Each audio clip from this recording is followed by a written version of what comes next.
Hello. Happy Sunday. I'm hoping that this volume's okay. I've had to do so many audio shenanigans this morning, and I'm glad that I checked it beforehand because it was not working. And I think I got it to work, but oh my god. Oh my god. It was suffering for like 5 seconds there while trying to figure out how to get my desktop audio to actually listen to me, while also having my Switch audio also listen to me. And I don't know why it decided that today of all days is gonna be the day that it's gonna be a pain in the ass, but it decided that today of all days is gonna be the day that's a pain in the ass, which is just kind of annoying at this point. So, anyway, besides the point. What was I gonna say? I was gonna say stuff, but then I forgot. Yeah, we're AAI2 today. We're gonna see Eustace again, which I'm very excited. We're gonna get actually a formal introduction, because I feel like Eustace's introduction was kind of tiny, and I know we do talk to him a lot more, but yeah, I'm excited to see more Eustace again. And Justine, of course, because I love Justine. Not Justine, what's her name? Verity? Verity? Oh god, this is the suffering of knowing the fan translation before the actual translation. You know? Yeah. Anyway, that's just kind of where we're at today. Yep. That's where we're at. But yeah, I don't know. I don't have much to say. I don't have much to say. God, someone needs to make an extended version of whatever the hell this song is. Chase Down the Truth. They changed it from Lying Coldly because Lying Coldly was too goddamn cool. I like Lying Coldly. I'm very biased for Lying Coldly. Obviously, because I've been using it as a starting soon soundtrack forever. Was it? 1 second. I want to check something. Actually, I wouldn't, I don't know. Would, because I have, I have Ace Attorney Investigations 1 on my phone. Let me see. I'm downloading it now. Is it gonna take ages to download? Oh, it's downloading pretty steadily. I'm curious, is Lying Coldly the name that they put in there, or is there... I don't remember if there's any music gallery for AAI1 for the iOS version, which is the one that I played before playing my Ace Attorney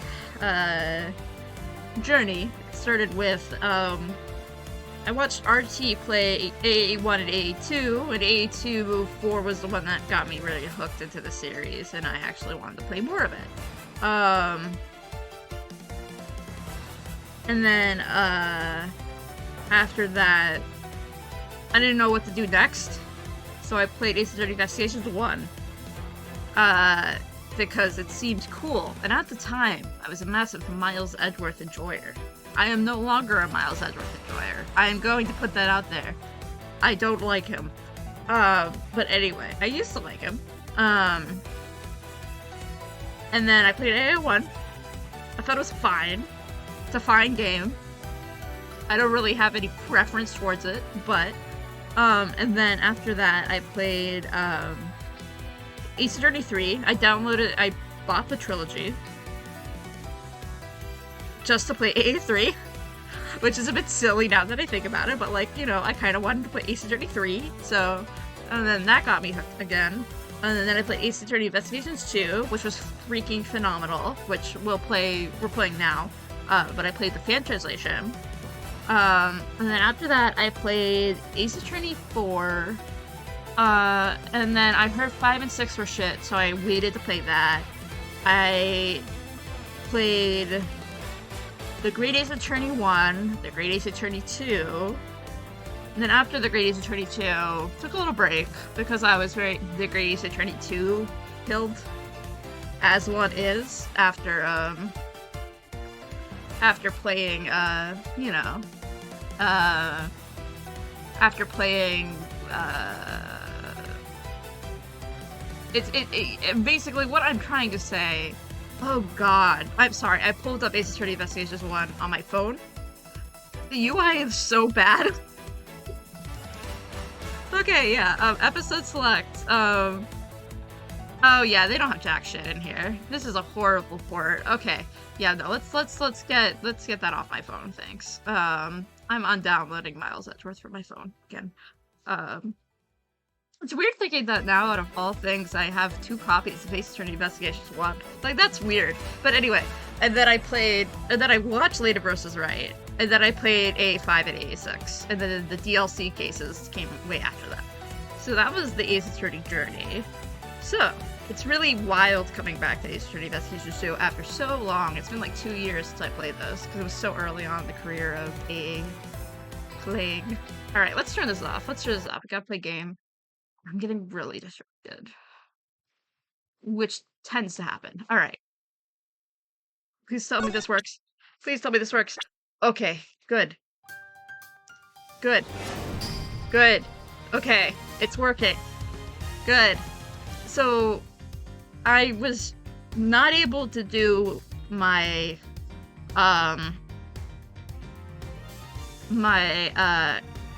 anything correctly for like the past 30 minutes, so I've been like troubleshooting it, so I'm hoping this works. Don't do that. Don't do that. Don't do that. Don't do that. That's bad. Don't do that. Bad. Calm down. Calm down. Calm down. Calm down. Calm down. Calm down. This is going to shit already. Okay, so give me 1 second. Okay. I'm gonna try to plug this in more. Uh-oh. Uh-oh. Uh-oh. Oh, karma. I hate this. 1 sec. Let me plug everything back in again. This is horrible. Why do you do this to me, game? Oh no. Uh-oh. Uh-oh. Okay, let me turn this off and then turn this back on again. Please tell me this works. Oh, thank God. Okay. This is a very scary setup. Let me set my own thing up now, because I didn't have time to do that. There we go. Oh, dear freaking Lord. It hates me. I think it really, really hates me. Alright, let's make that. I'm adjusting it on my side. You can't see it, but I'm making it way bigger so I can see things. Okay, continue. Yes. Okay, so right now we're gonna see Mr. Dogan. Mr. Dog. Mr. Canis Dogan. What's his new name?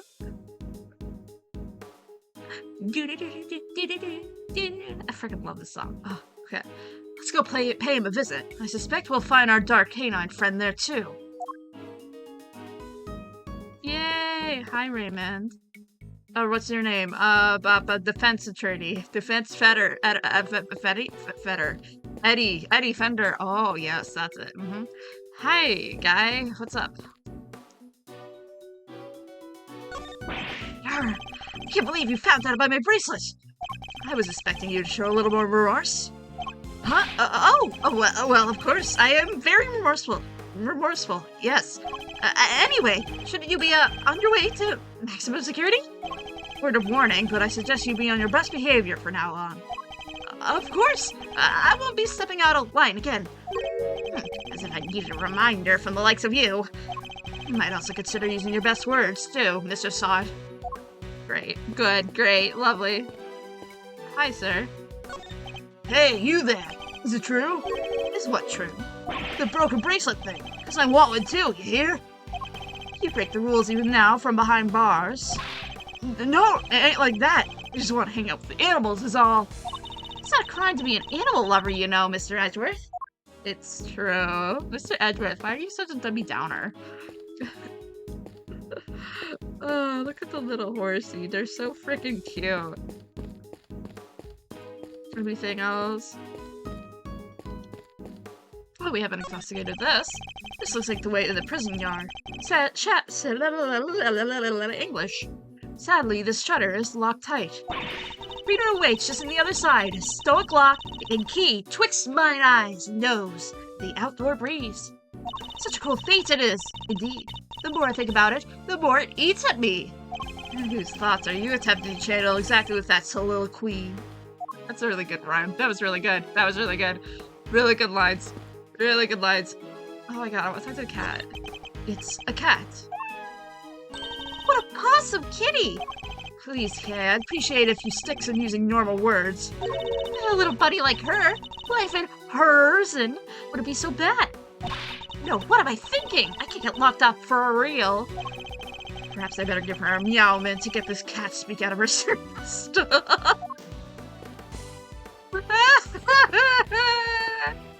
Oh, I know you want me to go that way. I'm ignoring you. I want to go... I think I've seen everything. I think I've seen everything. Yeah, we've got it everything. We've seen that. We've seen that. Alright, let's go. Hi, Dogen. Oh, it's lagging so bad. Ooh. Whoa! It's pitch black in there! I can't see a thing! But he didn't say that the Yatagarasu takes flight even in the dead of night or something. Even in the depths of night, when no other bird dares to take flight, one alone soars to shine the light of righteousness on the world's play. And that one is me, for I am the great thief, Yatagarasu. Whoa, you are one powerful performer. Thanks, but that doesn't help me see the dark. I'm a human, not a three-legged raven. Hick! Hi. Oh, look at that doggy. Look at that doggy. I'm doing it to that doggy. Look at that doggy. He looks like he's wearing glasses. Look at that guy. You look like you're wearing glasses, sir. Oh my god. He's nearsighted. He's also nearsighted. Whoa. Ah, Mr. Edgeworth. I don't know what your voice is gonna be. That voice. I knew it. I don't know what your voice is gonna be. Okay, let me figure something out. It has been far too long. You remember me? I can hardly forget now, could I? After all, you are the one who puts me away. Oh, Mr. Edgeworth? Are you talking to that dog? Or is there someone else in there? Still can't see a dang thing. Oh, but I am forgetting myself. Forgive me. I do not often receive visitors. That's, I don't know if I like that voice, but, like, we're gonna go with it, and hopefully it's okay. One moment. I will turn on the lights. This is the most average old voice that I could muster.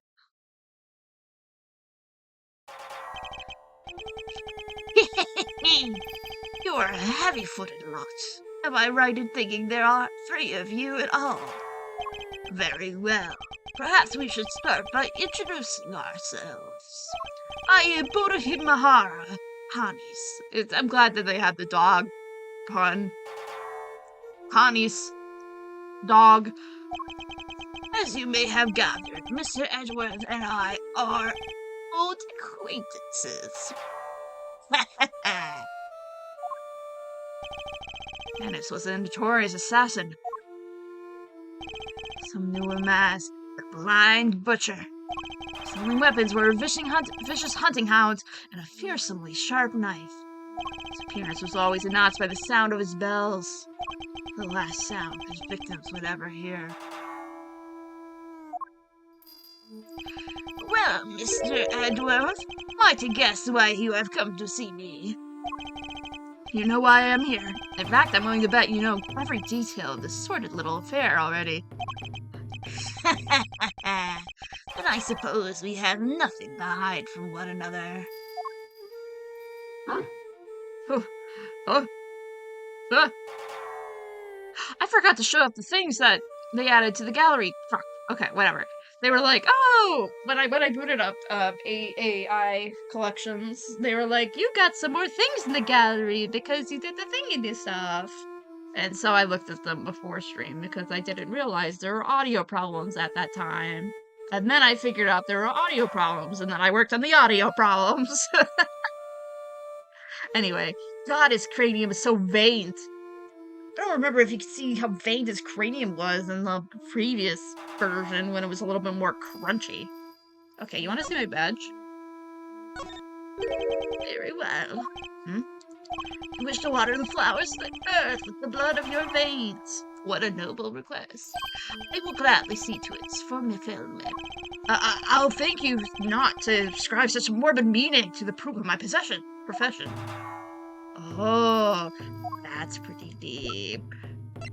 Cute. Okay. Your faithful canine friend is currently the chief suspect in a murder investigation. The person who found the body saw a dog with his mouth around the victim's throat. Your witness is mistaken. Helmet?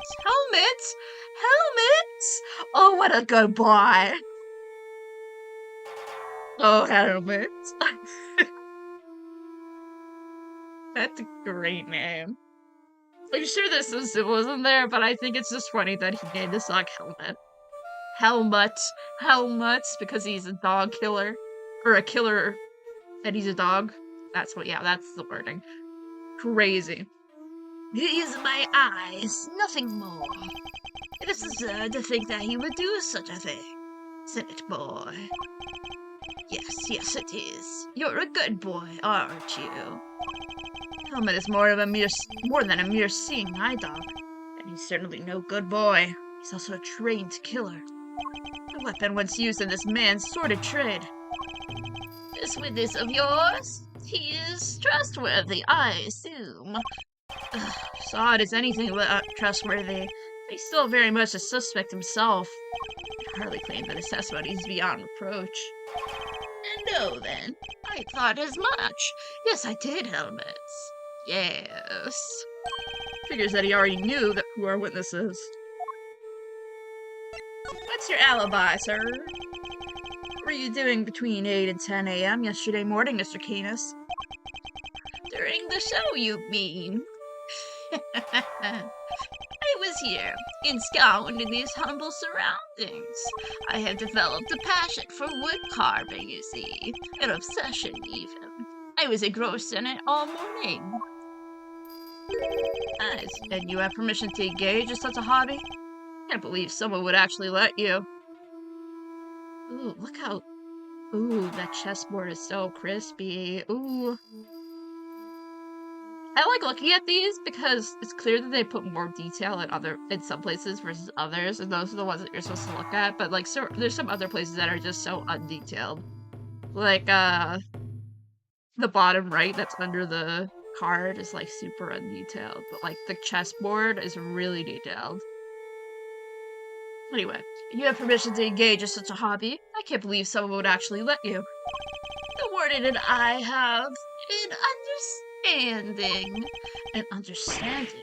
That's ridiculous. This man shouldn't be allowed, let alone 5 chisels.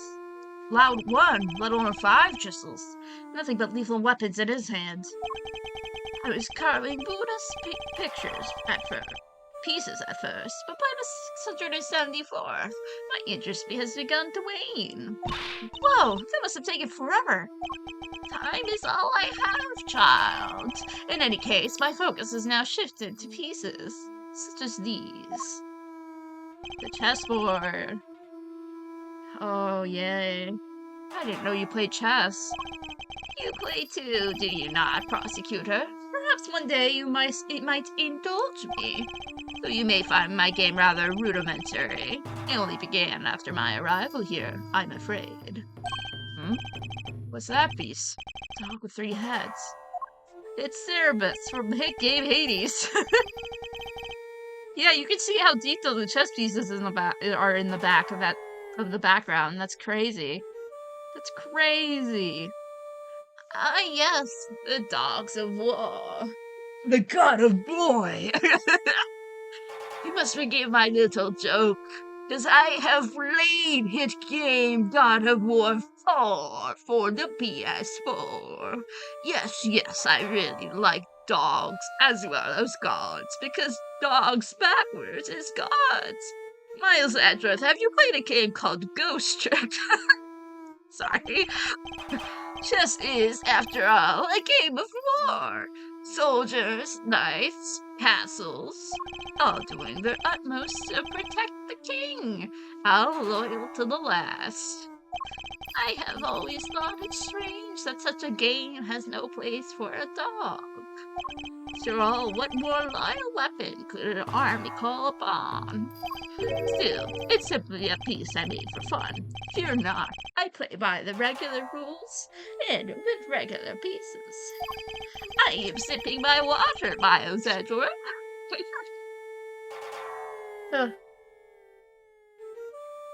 I don't know how long we're gonna be playing today, because my wisdom teeth do still hurt, like I mentioned last stream. And so, if it does get absurdly painful, we will stop early. But I really don't want to stop early, because I want to get past this case. This case is a little lengthy, if I remember correctly. But can imagine it's easy finding opponents to play here in prison, though. Oh, I have my correspondence. Correspondence chest, then. Should be moves by post. Yes, even prisoners are allowed to send and receive letters. Their contents are expected, of course. Although I have yet to receive the details of my current opponent's next move. Oh, Knightley. Oh, Knightley. Sounds like this current opponent isn't a resident here. Or, well, okay. Suppose you know the identity of the deceased, Mr. Canis. His name was Bronco Knight, was it not? Poor unfortunate soul. Mr. Bronco Knight. There's been people who have been drawing the horse meme with Bronco Knight, my guy Knightley, and I think it's so funny. My guy Horace. I miss Horace Knight. It's a good name. Whatever, it's fine. You keep your ears to the ground. My ears are all I have, Mr. Edgeworth. Why am I not surprised that he's plugged into the prison information network? But perhaps he was not so unfortunate after all. What do you mean? Mr. Knight's crime was a grave one. A crime for which he would have been made to pay dearly anyway. The attempted assassination of a president. That is no small matter. Attempted assassination? Wait, Mr. Edgeworth! Mr. Knight! Yes, we proved that he murdered his team leader, and there was no attempt on the president's life. Could it be? Are they attempting to cover up President Wong's face assassination scheme? Whoa there, cowboy! You're seeing the Bronxster. I keep forgetting he calls him the Bronxster. It's so good. Didn't actually have a pop in the press? It's hired to defend him on the charge of attempted murder. You mean you don't know what really happens? So what, they just blamed the whole assassination thing on Mr. Knight? Explain why the committee was so keen to get us involved. Of course, they took you off the case to try to keep you away. Swapped in that wiener kid.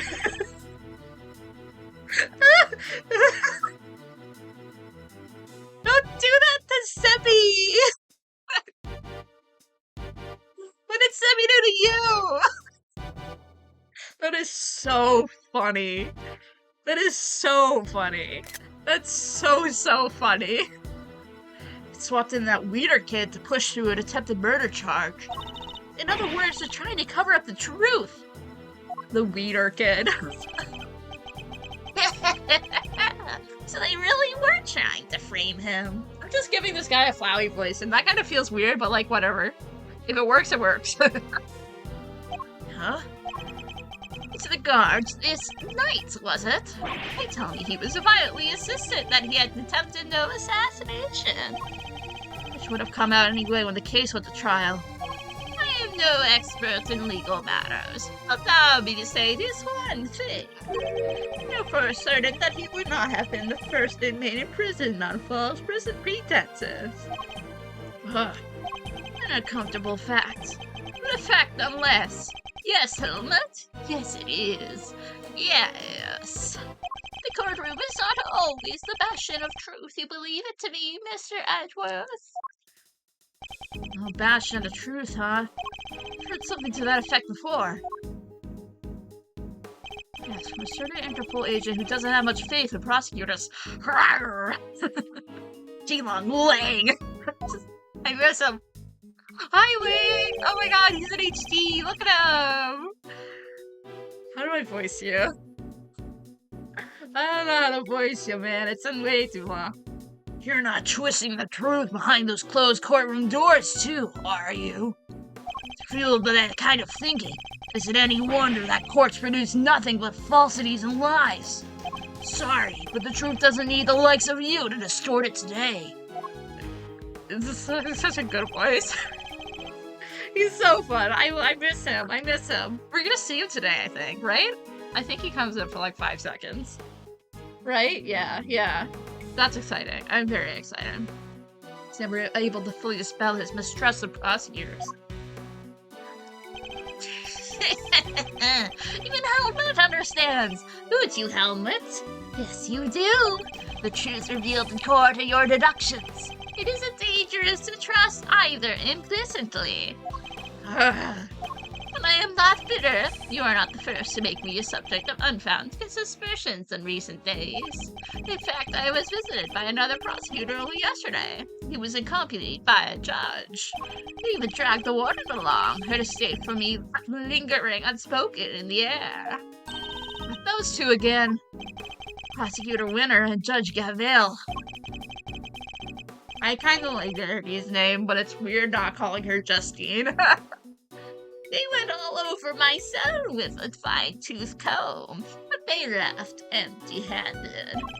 They were looking for the murder weapon, I believe, to no avail. I mustn't take it personally. Rumor has it that they searched every cell in the prison, and still failed to find what they were looking for. Pray they weren't too disappointed. Okay.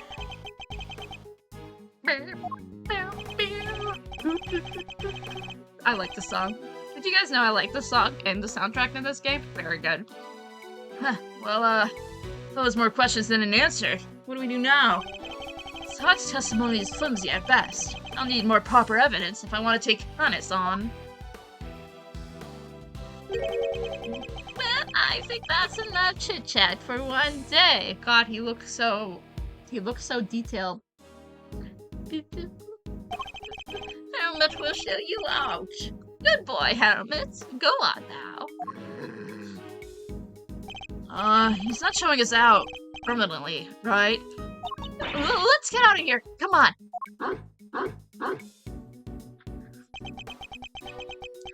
Till next time, Mr. Canis.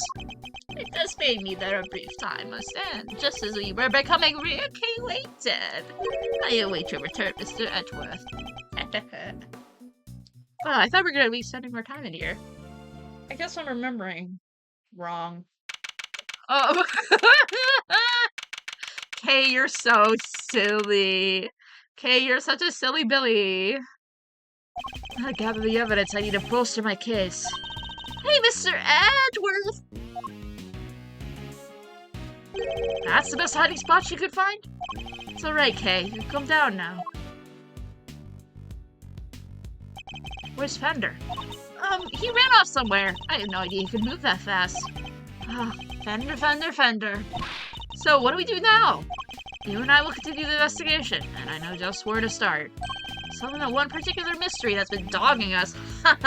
Us the whole time. Very funny. Knight's body was found in one of the prison workshops. But he was presumably being detained in one of the detention center's holding cells. So how did he wind up on the other side of those heavy security doors? Let's start by investigating the holding cells. And Mr. Knight's room, right? But, what about Mr. Fender? I'm sure he'll find us when he's ready. Sure, but he's kind of our boss, isn't he? Oh well. I'm making it a little softer. Yay! We're outside. The cell is just over there. Lead the way, Mr. Edgeworth. I've just about had it. Who's that? I was right. It was Patricia. Fifi? Fifi, Lagarde? Fifi Lagarde? I think that's her name, yeah. Warden Lagarde. Submissive came through the corridor marked no entry. He's still not talking, ma'am? Even with the evidence you borrowed from the precinct? No, and I've tried so many times, I've lost count. What am I supposed to do? I can't send in a blank report. Just a killer for hire was always going to be a tough nut to crack. Killer for hire? Oh. I couldn't help but overhearing Warden Lagarde, but you're just talking about Botohimara Kamis? My, you were listening. How very gauche of you. Girl's privacy is her armor, you know. You normally conduct interrogations of the man yourself. Oh, it's not just him, darling. I try to have occasional tea. I don't know how to say that word. With everyone, you see. That's what it means to be a member of the family in this little home of ours. There isn't a person who hasn't made the pilgrimage to my office at least once. Your office? How sweet. He's angling for an invite. Okay. This is like, I'm not interested. It's not this corridor here, darling. But FYI, I don't let anyone wander in willy-nilly. Let's see, they'll put it right around here. It's a wonderful room, if I do say so myself. Oh my god, guests rave about it. But who wouldn't want a view of my fabulous garden from the yard? Ooh la la. The yard? If it's anything like the rest of the place, it's probably full of adorable animals, right? Can I see? Okay. I like her theme, by the way. It's not my favorite, but it's pretty good. Darling, it's so sweet of you to take an interest, but I'm afraid that's not possible. Why not? Because you're not a member of our home. If you want to see them that badly, you just have to get convicted of doing something unspeakable. That's a rather steep price to pay. Just listen to me, chattering away like there's no tomorrow. It's time for an Allies lunchy brunch. The poor dear will be dying. Ally? The sweetest deer in all the world. I know I shouldn't have favorites, but you know how it is. Wait, is that the... Oh shit, I think I know what this is. Okay, I can't say anything, but I think I know what this is talking about. Right. I didn't put that together the last time I played, and I'm glad I'm replaying this. Now to the yard with me. Ciao for now, darlings. Bye, Fifi. She's sure the Lagarde. I wasn't asking more about Connie's, but she dominated that conversation from start to finish. Let's go investigate this victim's cell, shall we? Alright. Oh, Knightley. So this is Knight's cell. When do you think he was brought in, Mr. Edgeworth? It'd have to be at the evening of the 25th, just after the events of the lake. And then, at some point, he wound up in prison proper. But how? Well, there must be some evidence here that will point us in the right direction. Alright, let's get looking, Mr. Edgeworth. Alright. I'm gonna let's investigate toilet paper. I read the localization notes for this game. It was just like an interview with Janet Sue, who is the localizer for this game. I think they also localized the Greatest Attorney, as well as a few other things, as well as the Apollo Justice trilogy. They're just a localizer, the localized person. Look at that Edward sprite. Anyway, and allegedly this dialogue, they previously did not have a toilet paper in the toilet paper holder because it was so low pixel that you couldn't really see it, but they added it, which is fascinating. This bowl is nice and spotless. There are no signs of the toilet paper having been used. Everything seems to be order with this toilet here. What? Are you serious? Why? What's wrong? There's no door! There's not even a curtain! Who designed this place should have thought a little bit more about the people who lived here. I think there might be a reason behind the open plan layout. Yeah, just a little bit. Yeah, okay, and so they decided to re-add the toilet paper into the scene. Fresh toilet paper, yeah. It's crazy. Hi Mark, how's it going? Yeah, they added the fresh toilet paper in the new version. The old version didn't have toilet paper in it. I don't know. Cool little fun facts. I like it. Also, thank you for the first. We are analyzing toilet paper. It's crazy. Going well, how about you? Good, good, good.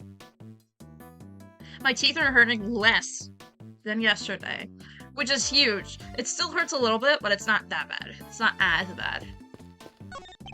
Posture check and hydrate. Oh, I'll sip me more water then. I just sipped some water, but I'll have some more. Okay. A standard bar window. No signs of it having been tempered with. Oh, English is hard. Glad it's getting better. Thank God it's getting better. I don't think there's any chance our killer escaped through here. Aha! Must remember to bring some sort of saw. Something to saw through iron bars with. As they say, fail to prepare, prepare to fail. Glad I got the chance to scope this place out. Okay, we're investigating a crime scene, not preparing for your eventual escape. She would climb through the window. She's so silly. She's silly like that. Okay, should we look at this next? No, let's look at the desk next. Right. I'm gonna scour the scene and inspect anything that catches my attention. Ooh, wait, I want to read these. I don't think these were legible in the original version. A second chance at life, interviewed with a former prisoner, making money while serving time.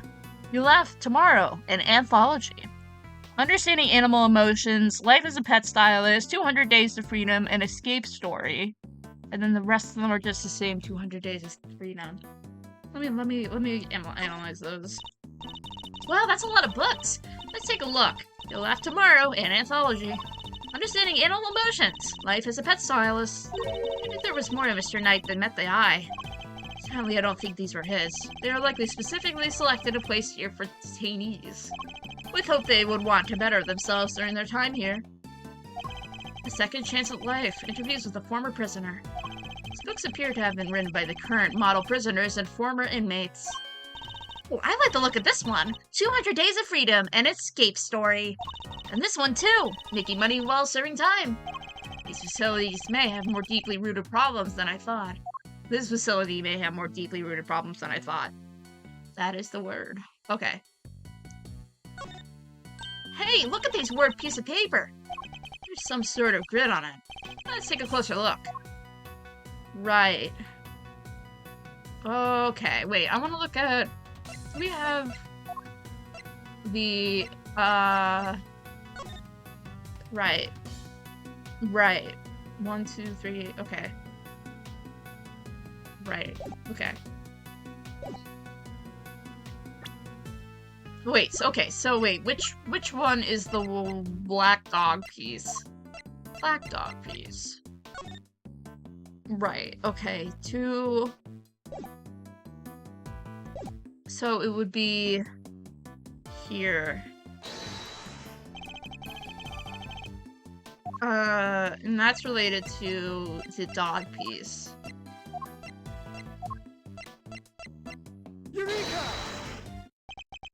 This chess game. I've seen it before. Enough with the chess chat, Mr. Edgeworth. We're supposed to be investigating here. Focus! I am investigating. This particular bit of chess chat could English. This particular bit of chess chat could English. Yeah, okay. I am investigating. This particular bit of chess chat can prove to be vital. Now, thank you for the key smash. That's what I feel like I'm like every day. This is what I feel like I am when I do any stream ever. Take a look at this. Can you tell me what it is? It's a chess set we saw in Mr. Canis' cell. But I don't really know the rules of chess, so the rules of the game are not important here. What's important are the position of the pieces. Compare the ones in Mr. Canis' cell with these. Do you notice anything? Ah! I don't know which piece is which or anything, but if you turn the diagram like this, there are pieces in the same square. Indeed, there's no dog in this diagram, but that's to be expected. Apart from that, however, the positions of the piece are identical. What does that tell us? Oh, I have my correspondence. And unlikely as it seems, Mr. Connors' chess opponent was Mr. Knight. This could just be the proof we needed to show that Mr. Connors had connected to the victim. This is true. This is true. Let's look at this. Ooh, what's a menu doing here, Mr. Edgeworth? Seems that those held in the detention center are able to choose what they'd like to eat each day. If they can afford it, that is. Money makes the world go round, I suppose. But English. The problem is that it's lagging slightly for me as well as for you. It's like the little voices, the little voice audio comes up before the actual dialogue shows up, so I'm like, oh, I'm gonna say things, and then I yeah, I don't know. It's confusing. That's what I'm saying. Okay, bear in mind that people held in these cells haven't been found guilty yet. Some of them don't deserve to be punished. Quite a few of them, in fact. So you're saying it's fine if people with money don't have a hard time of it as everyone else? Ugh. I wind up defending the practices of the detention system. This is true. How dare you, Miles Kilometer Edgeworth? In this frickin' economy, is there more to say here? Hey, look at this weird piece of paper. I guess this is general. Yeah, generally clicking on it. The grid appears to be a chess diagram. The victims, I suppose. What's a chess diagram? A visual representation of a game of chess. See all the locations all the pieces are marked?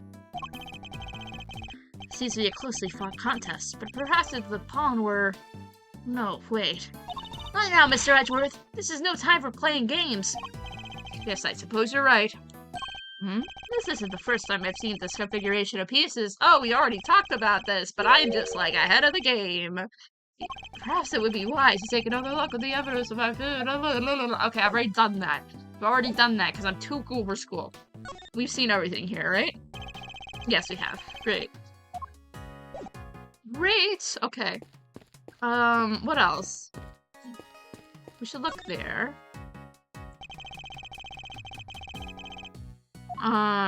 Let's look at his jacket. This must be Knight's suit jacket. So I've been doing some research of my own. Oh, and what have you discovered? Discovered that guys who look good in suits tend to be popular with the ladies. But don't worry. Guys with frilly neck ruffles are next to my research list. Okay. Please stop. Okay, please. Hey look, the newspaper's got a chunk of it missing. You're right, a few of its pages have been roughly torn out. That's a good song. I'm sorry, I bop into it. I bop into it because it's good. That is all. But why? You think Mr. Knight wanted to clean his cell but didn't have a cleaning cloth? It's not a totally implausible theory, I suppose. But who would try to clean their cell? This bed doesn't look very comfortable. That pillow cover is very clean. Spotless, in fact. But this is the kind of bed Gummy sleeps in. I can just picture it, can't you? Yeah, great. Glad to know that people think that Gummy sleeps in, like, really shitty conditions. High fives the Jackets badge. Oh my god, so true. No, he's a high fiver, obviously. He really likes high fives.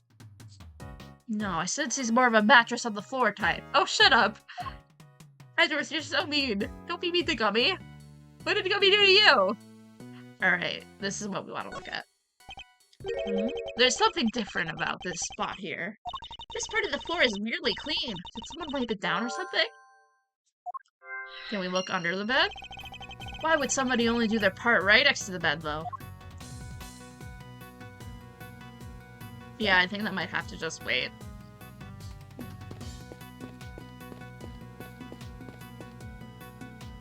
I want to go out! Let me free! Let me free! Let me go! The floor spot is where he did some dancing. This is where he did some break dancing, to be more specific.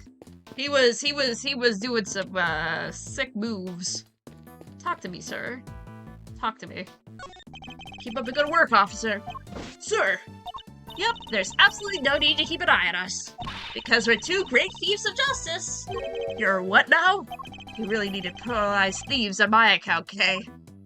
Yeah, he is a great thief of justice. Reflected in the mirror is a security camera, the great thief's greatest enemy. Nothing about this place is very thief-friendly, if I'm gonna be honest. I think this might be entirely deliberate, Kay.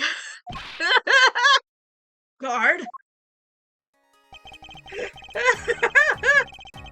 Yeah, I mean, we are in a prison, Kay. I don't think we want thieves here, but like, you know, whatever.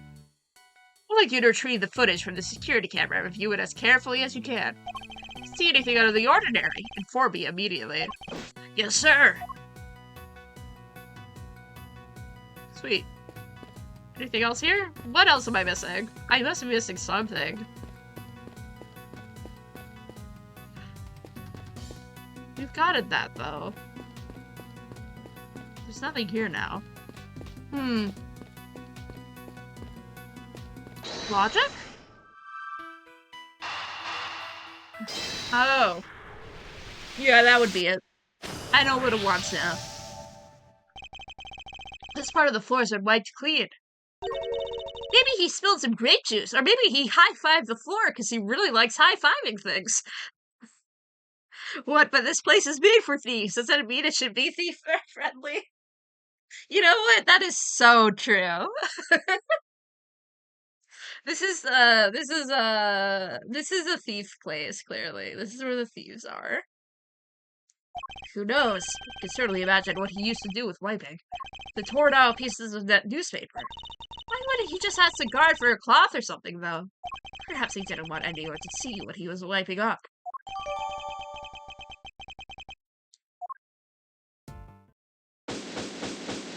Woohoo! Oh, my health bar is full. This is huge.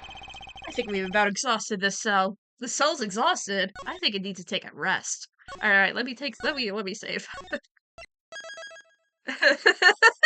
I like that joke. Did you guys know I like that joke? It was a really good joke. We made significant progress by establishing a connection between Mr. Connors and the victim. This is bad, sir. Is that the guard? The security camera footage, sir. I watched it, and what is it? Can you show it to us? Yes, sir. I have a small playback monitor with me. What are you waiting for? Let's see it. Did a whoopsie. Was very shy about it because it ended up in a heart shape. Oh my god! Oh my god! Oh my god! It's animated. It's animated. Oh, this is so weird. Why was that animated? Oh god. Sorry, that was really weird.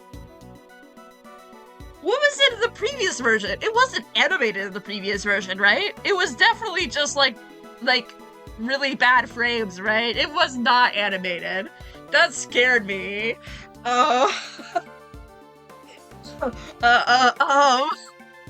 What's that? A black thing. It's a dog, right? Till now, our assumption was that the crime had taken place inside the prison proper. It seems that the assumption might have been wrong. That scared the shit out of me. Might actually have been attacked in this location, in the holding cells, right here. Take that! Right here in the detention center. Now it's a horror game. So true. And the perpetrator was indeed Mr. Connors' dog. This is just the evidence we needed.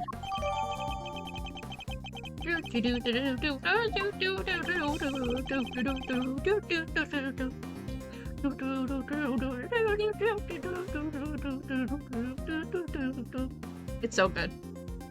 And if this is where Knight was actually murdered, one of the pieces of evidence we found here in the cell takes in a whole new meaning. Knight's cell was the crime scene, which piece of evidence take out a new significance. The floor, right? Take that! The floor of Knight's cells was wiped clean, perhaps, presumably, to remove something. Could that something have been his blood? Perchance. Thank you, officer. Would you mind doing me one more favor? Name it, sir. There's a detective by the name of Gumshoe somewhere in this facility. I need you to give him a message. Tell him to have his cell tested for traces of blood, and to report the results to Edgeworth. You got it, sir. Okay, sir. Alright, goodbye. I can't believe they had an animation there. That's terrifying. Terrifying. I could really go after that Cunnis guy, right, Mr. Edgeworth? No, not yet. We still don't know how Knight and the dog moves between the cell and the prison proper. Right, so that's what we need to figure out next. What's the play, Coach? What are we off to? I suspect one of the guards might know something. We should ask those posted nearby, see what they have to tell us.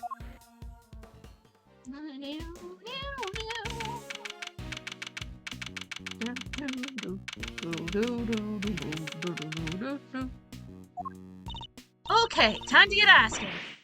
Five Nights at Freddy's has nothing on Ace Attorney now. Five Nights at Ace Attorney. Crossover game. You have to get evidence while you're trying to fend off animatronics for 5 nights. Wowee! This is what the 10th anniversary of Five Nights at Freddy's has led to. Okay, time to get asking. Huh? Hi, Lang. Hi, hey, hi, hey. Hi, hey, hi, hey. Hello. Hi, Shilong Lang. Really appreciated seeing you here. Thanks for the tour. Later. Later, skater. Hi, Lang. What's up?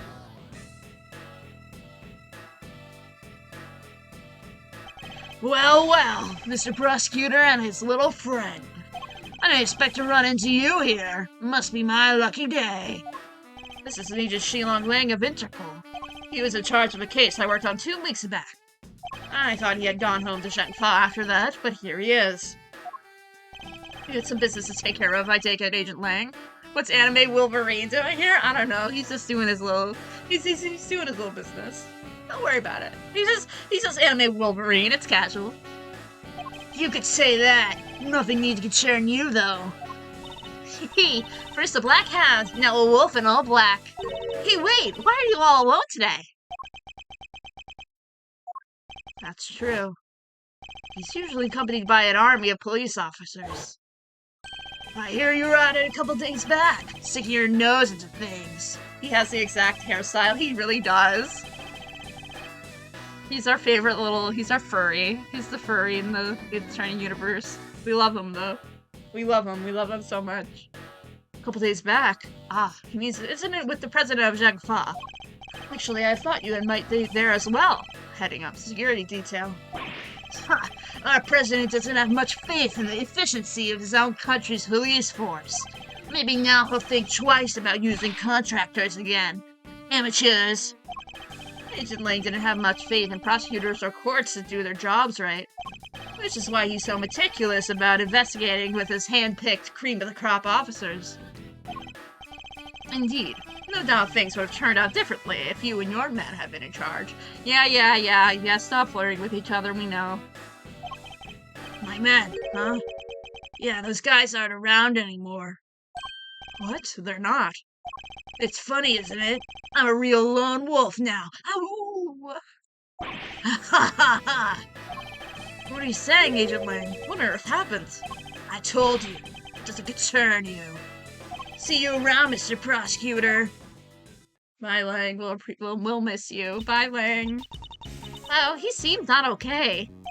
Yes, and I'd very much like to know why. There's nothing we can do about it right now. I'll miss you, Shilong Lang. You're my favorite. Bye. I'll miss him so much. Whatever, it's fine. We'll worry about Agent Lang later. Well, but we have an investigation to conduct. Alright, let's start by talking to these guards. No, I want to go over here. Actually, I want to go over this way. What's here? The security gate that can detect metal objects. Am I the only one who gets a little nervous when I have to go through one of these? It's the same whenever I see a cop. I know I've done nothing wrong, but I still get anxious. Maybe it's because you go on calling yourself a great thief. It's the door to the observation room.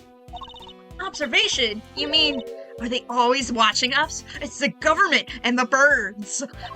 Or maybe they're just watching you and laughing at all the weird stuff you do. But weird stuff? I'm a perfectly normal person who does only perfectly normal things. I'll have you know. Uh-huh. Weirdo. Okay, let's look in here. These are the guards' lockers. But they keep their uniforms in there. Snacks, too. Snacks? Really? Well, that's what I'd keep in there if I were me. You know that not everyone is you, though, right? This is true. I would put snacks in my locker. Oh, I can't go down the hallway? Damn. Hate to see it. They're gatekeeping us. There's an assortment of trophies in here. Just once, I want to give someone a trophy. What sort of award would the Great Thief hand out? Greatest rope escape, of course. Oh, but if I enter the contest, I guess I'd just turn into me handing the trophy to myself. I worry more about finding a venue willing to host such an event. That's beautiful. I think the previous version said it was like the Great Thieves Convention or something. I think it's funny that they changed it to the Great Rope Escape. I replaced my locker with a snack machine. I would always do that. It's worth it. You gotta just have like a vending machine in there. Looks like there's offices down this way. No entry though, according to the sign. Don't they know telling people not to do stuff just makes them want to do it more? It's human nature. I argue it's the ability to resist such urges that makes us human. I want to look at the door. Let me look at the door. No door? No door? Okay, talk to me, sir. Oh man, I'm in so much trouble. What's the matter? You seem perturbed. Well, you see, one of my uniforms is missing. I could have sworn it was right here in my locker. Did it grow a pair of legs and run off somewhere? Where in the world did that idea spring from? Anyway, I hope you track it down soon. I'll be rooting for you. Thanks. I appreciate it. Yeah, missing guard uniform. Right. I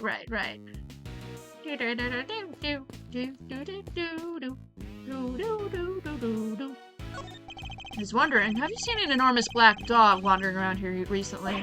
That thing? No way! If I had, well, let's just say I'd be a lot more nervous about standing guard here. So do you and this dog have some kind of history or something? No, Kay. You should know what to do to let sleeping dogs lie. Very funny joke. Very funny joke, game. By the sound of it, Connie's dog haven't been spotted on this side of the heavy scrutiny doors. Hey, are those my faithful assistants I see before me? Hey, Eddie. Thunder, where exactly have you been? Where have I been? I've been looking for you two. I searched high and low. On and lonely through the prison halls. It was terrible, I tell you. But the prisoner's over on the other side of the facility, boss. But are dogs allowed to lie? Who knows? Because sacredly, dogs are gods, because dogs backwards is God. Whoa. So listen, I just got the lowdown on some seriously dynamite material. You want to hear it, right? Seamless. I was chatting with a few of the guards and they told me something transparent. Turns out the Bronxer had a little bit of an incident 2 days ago. Pretty mortem, if you catch my drift. An incident? Simon told you he came to visit his pal, right? Well, it happened right after they wrapped up, when Bronco was being escorted back to his cell. I think my cat wants to come inside my room. 1 second. Give me 1 second.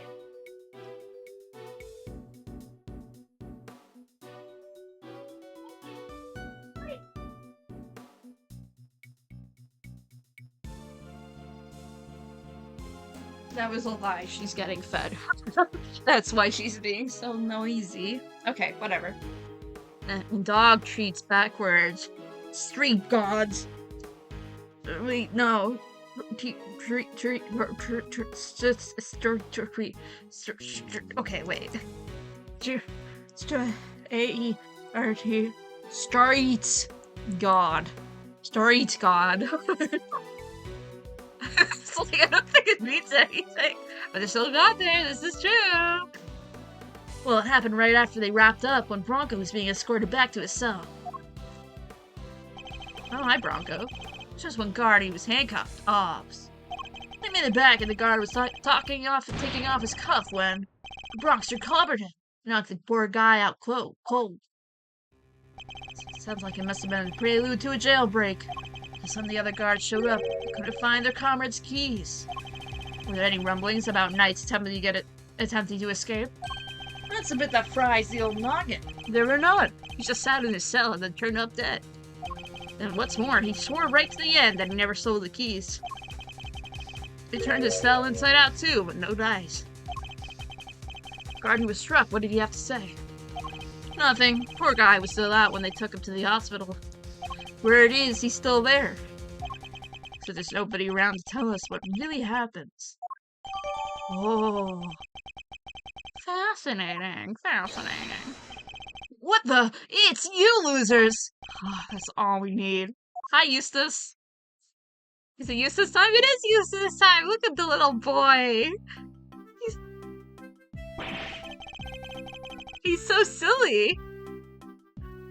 Look at the silly boy! There's no anything in that brain. Why are you still hanging around? You're like a bad smell! Hey there, little buddy. Listen, Miles here is working with me now as an associate. Nonsense! You are here just to cause trouble, turn my investigations to a fart! This means farce, of course, and a simple slip of the tongue. Seems like a reasonably apt choice of words to me.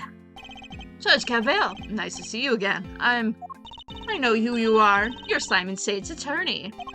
Guilty as charged. Now that we've broken the ice, how about a friendly? No, kill that guy. Kill that guy. Or not. I'm cool either way. He's chilling like a villain. Now did I hear you correctly? That Mr. Edgeworth has joined the defense team. Yep, and me too. We're officially employees of Edgeworth & Co. But being a prosecutor is a public service. Servant, you would draw your sword on the goddess to work for personal gain. It's not a problem if I'm not getting paid, though, correct? Exactly, what he said. Miles here is just a volunteer. We're all about the pro bono stuff over at Edgeworth & Co. How wonderful! So you all work without reward. The goddess would surely approve. Yeah. I'm a regular philanthropist. Yep.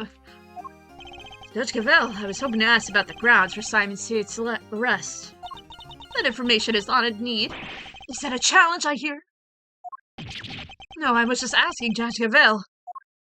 Oh, I'm always ready for a little verbal combat to show you what it takes to be a real winner. Oh my god, he's so funny. He's a winner. He's the winner for real, for real. How's it verbal combat if you won't let me speak? Still, this could prove useful. I'm gonna go consume some sustenance. Try not to be sussy, though. Have some good sustenance. Sorry, I'm really sorry. That was really bad. That was, like, actually the worst thing I've ever said in my life. I hope you have a good food. Oh, dear God. Fine, we'll do as you suggest. Now, if you can begin to tell us why Mr. Saint was arrested. There will be no need for that. Eustace would. Ha ha ha! And now, Cavell, watch and wonder. As they put this pathetic prosecutor in his place, he's going to run rings around me. I think you meant to say that you would be the one running rings around me. And I will, so badly that your ears will be ringing. Prepare to be humbled, Edgeworth. Oh my god, Eustace. My guy Eustace. Want to know why I arrested that man? It's Shrimple. Shrimple! I found the evidence. Evidence of him all over that thing. How's that for some wingly, incontrovertible, conclusive proof? And who saw the truth first? Why, me, of course. Winner by name, winner by nature. Okay, sir. Where do I even begin? Look at you, utterly lost for words in the face of such mastery. I'll take your silence as yet another win. Honestly, does he ever shut up? You said you're the one who arrested Mr. Saint. But do you even have authority to do so, Mr. Winner? Well, obviously it was the police who actually arrested him. But I told them to do it, so I think I can claim the credits, don't you? Of course that's what he meant. This is clearly gonna take a while. A shame, really. Even then, I'm much more interested in what Judge Cavell is silently thinking over there.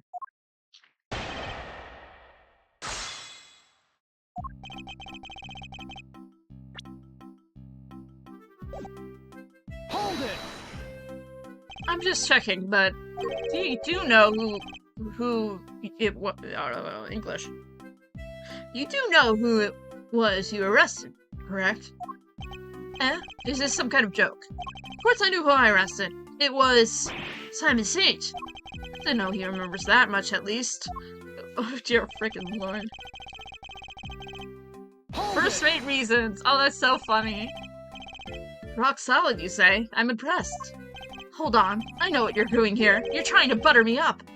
Well, it may work on the chumps you meet at court, but it won't work on me. The evidence we found is certainly rather damning for Mr. Saint. Perhaps you should tell Mr. Edgeworth about it, Eustace. Damning is right, and it was on the strength of that evidence is why I decided to arrest him. It's Shrimple! $7 shrimp special! Hold it! Evidence of him was all over that thing. Be a little more specific, Mr. Winner. Do I really have to spell it out for you, Mr. Edgeworth? I was hoping you could put two and two together. Stop messing around. This onus is on you to provide a comprehensible testimony. Come now, Eustace. I'm sure Mr. Edgeworth and his friends would be very interested to learn how you cracked the case. They certainly look keen to hear about it. Fine, if you insist. I'll fill in the gaps. Brace yourselves, because this is going to blow your tiny little minds. I bet you didn't even know, but the victim had, wait for it, a chess set with him. And that chess set was covered in the fingerprints of a certain Mr. Simon Saint. Praise be the goddess of justice for the insight she offers, and congratulations once again, Eustace. You would not object for Eustace amending his testimony, I trust, Mr. Edgeworth. No, by all means, please do.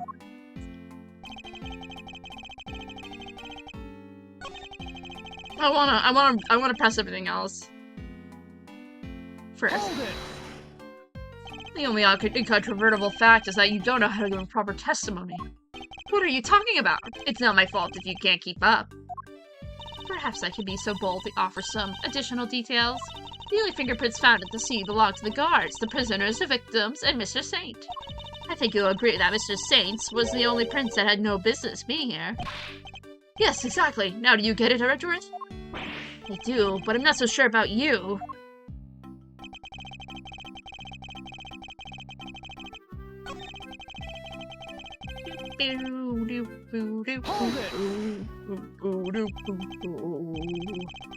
You saw it first, and I suppose you could prove that.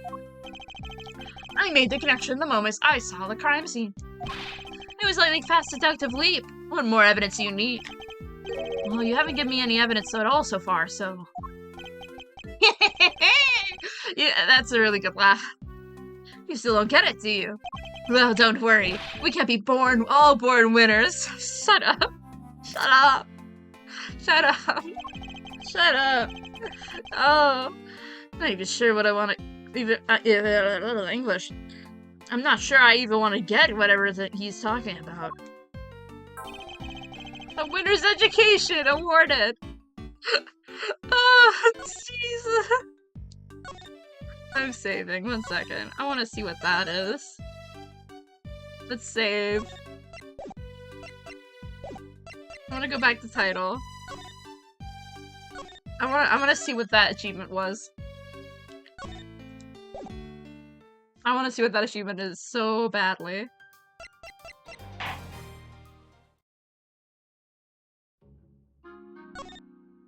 Oh my god. Oh, it's silver. Pressing every single one of Eustace's statements and forcing him to correct them all in a sturdy one. Oh my god. Episode 2. Oh. I did that! What are you talking about? Oh, that was in the demo. That's so sad. Oh yeah, and that's Teapot. Oh. Oh. Oh god. I think I know what that one is. Uh-oh. Should we get it? It might be a little messed up. Okay. Talk to me, Eustace. My Eustace. My favorite Eustace guy. My winner. My favorite winner. If you're not in a flash, a matter of light years, the winner wins again. I'm gonna press that. Hold it! Are you sure you mean light years, Mr. Winner? Maybe? Light years are a measure of distance, not time, Eustace. An easy mistake to make. Oh! What's that pause for? Was he rebooting from a blue screen moment? Okay. Well, that was kind of vague. Kind of vague. Really hard to follow. Indeed. Perhaps I better start by teaching him how to properly express himself. Don't hold back, Mr. Edgeworth. Knock him into shape.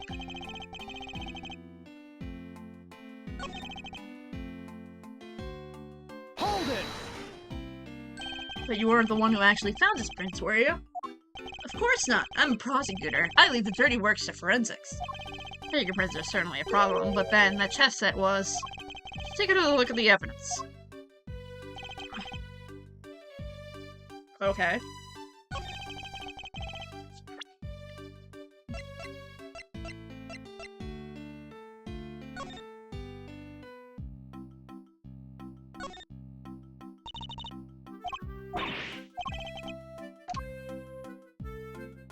Anything?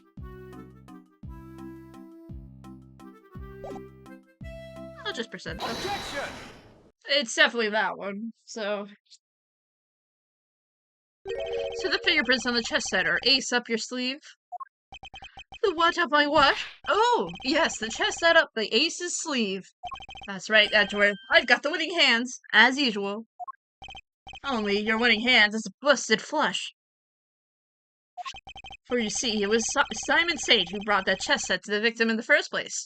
Therefore, it's only natural that his fingerprints are all over it. Yeah! That took a while to sink in.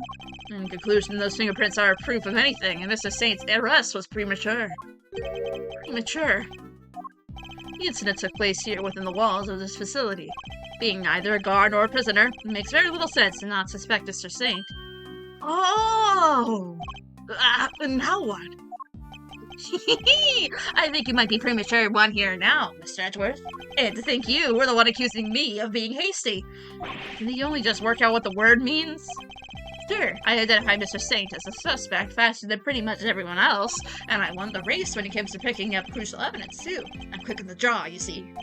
But hasty, not at all. You're right that Mr. Saint isn't a guard or a prisoner here, but he was... Overruled. I'm not used to Justine's voice.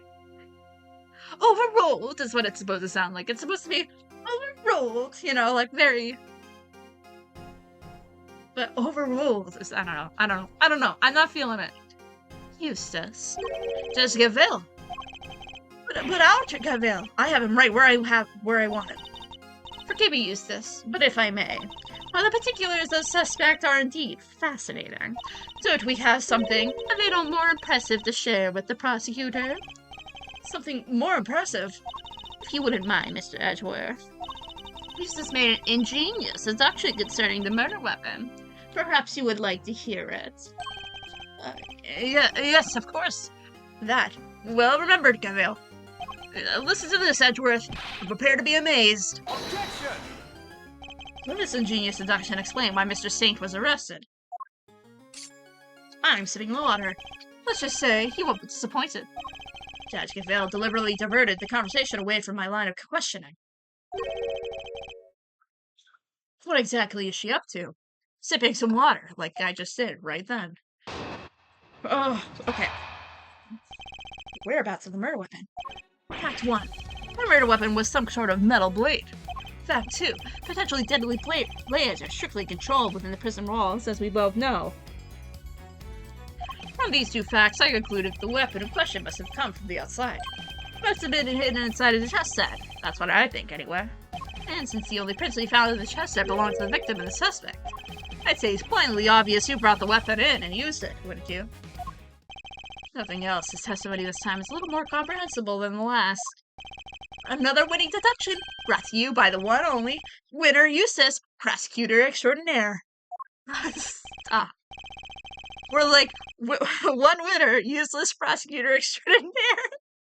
If you ask me. I'm loving all these winner lines. They're so good. But how can anyone hide a weapon inside the chest set? Good question. Why don't you take a look for yourself? Inside a chessboard. Oh, there's only one way to find out. Yeah. I know. I'm picking up what you put it down. Something in here but chess pieces. Yeah! Ugh, that laugh is really something. He's pretty convinced that the weapon was hidden in here somewhere. Better take a closer look. Yeah, it's up here. What? The stiff lining at the top opens like a flap door. Whoa, there's plenty of room in here. Indeed. More than enough to hide something like a small knife. Genius, no. The killer snuck the weapon in by... Objection! Huh? Huh? What do you mean, huh? Let me finish, will you? God, he's so pathetic. He's so pathetic. If you've not been listening, Mr. Winner, or perhaps you've simply forgotten. The detention center's outfit was a security gate. Huh? I mean, yeah, and? The security gate also acts as a metal detector. Useless. You must pass through another one of the way to the prison itself, remember? Oh, aha! Yes, that's right. Of course I remember. He definitely did it. It would have been impossible to smuggle a metal blade through such gate and into the facility. Which would seem to blow a rather large hole in your reasoning, Mr. Winner. Overruled. Augustine, what's up? My favorite girlie. That gate is only used to scan people. Any items they bring to the facility are only subject to a cursory check. Are you telling me that the chest set wasn't put through the metal detector? It should have been. Alas, it seems the guards have grown a little lax in that regards of late. I love her song, by the way.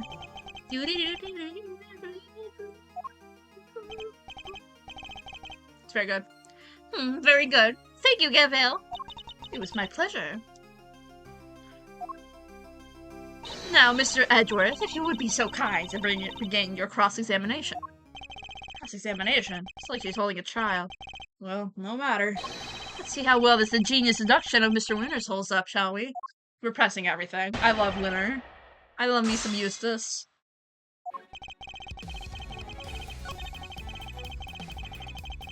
Oh, it's the revamped version of the song. Oh. Hold it! A metal blade, you say? And do you have any evidence to support this? Ha! You mean you didn't even look at the victim's injuries? Why am I not surprised, you third rate? The fatal blow was a stab wound to the neck, and it was delivered by the knife-like blade. That much is absolutely beyond doubt. It appears that they're not yet aware of a certain other piece of information. Yeah! Lost for words, are we? Then I'll just keep going. My brilliant deductions don't end there, you know. Hold it! The fact that such objects are considered words. Yep. The fact that such objects are strictly controlled doesn't mean they're actually forbidden. Well, no. I mean, some of the prisoners used scissors to cut the animal's hair, and that avenue of inquiry was consciously pursued, as you no doubt recall, Eustace. Yes! Only one bladed object had been signed out by a single prisoner at the time of the incident. The item was tested by traces of blood, but never found. Suppose he's referring to the scissors Mr. Sod was using. Oh shit, right, I forgot about that. So there's no way the blade in question came from inside the prison. From these two facts, I concluded the weapon must have come from outside. Hold it! Outside? What does that mean exactly? Haha! The opposite of inside, you numbskull! It's not an attempt at clarification or a put-down. It was clearly accomplished neither. What Eustace means to say is that it must have been brought in from the outside the prison, by Mr. Saint. Honestly, Edgeworth, if you haven't figured that out by now, then you're an even bigger loser than I thought! Feelings is mutual, believe me. Mr. Saint clearly brought the murder weapon into prison. Question is how? Hold it! And no murder weapon was found at the crime scene, and there's nothing inside the chessboard either. Curious, Mr. Winner, do you also have thoughts about where this weapon may be? Well, the perpetrator must have hidden it somewhere in the prison. Is there a problem with his claim? Yeah, hid it somewhere inside the prison. That seems unlikely. In fact, I can prove that it's not the case.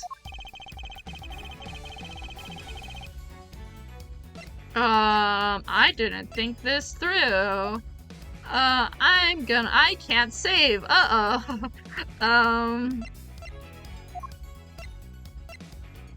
Take that! Please? That's your evidence. Yes, and it's quite conclusive, I think you'll find.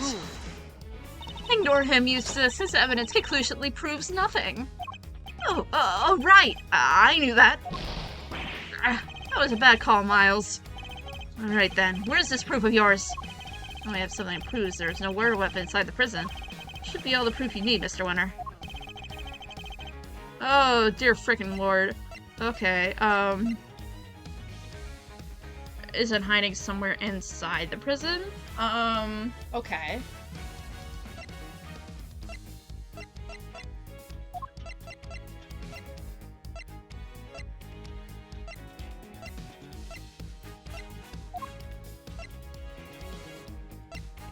It's really not that? I'm so confused. Okay, not my badge. Not the facility, including detention center or prison proper.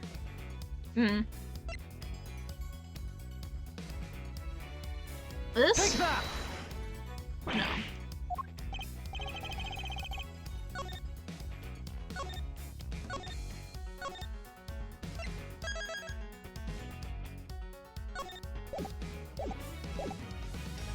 Overruled.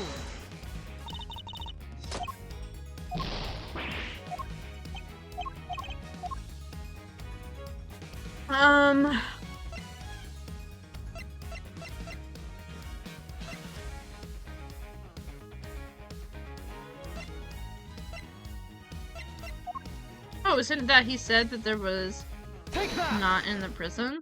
Oh, it's his literal own testimony? Okay. Try to worry about your memory, Mr. Winner. Okay. Alright. You and the good judge searched the prison with Warden Lagarde. As if you failed to find a likely murder weapon. Oh. Well, yes, but I guess we missed it. That's all. Wow, way to undermine yourself. Saying your search wasn't entirely thorough. You, the so-called winning rookie. Stop making fun of me! Eustace. Calm yourself. Breathe deeply. Do not allow your opponent to get under your skin. I like that. That's good. I like that dialogue.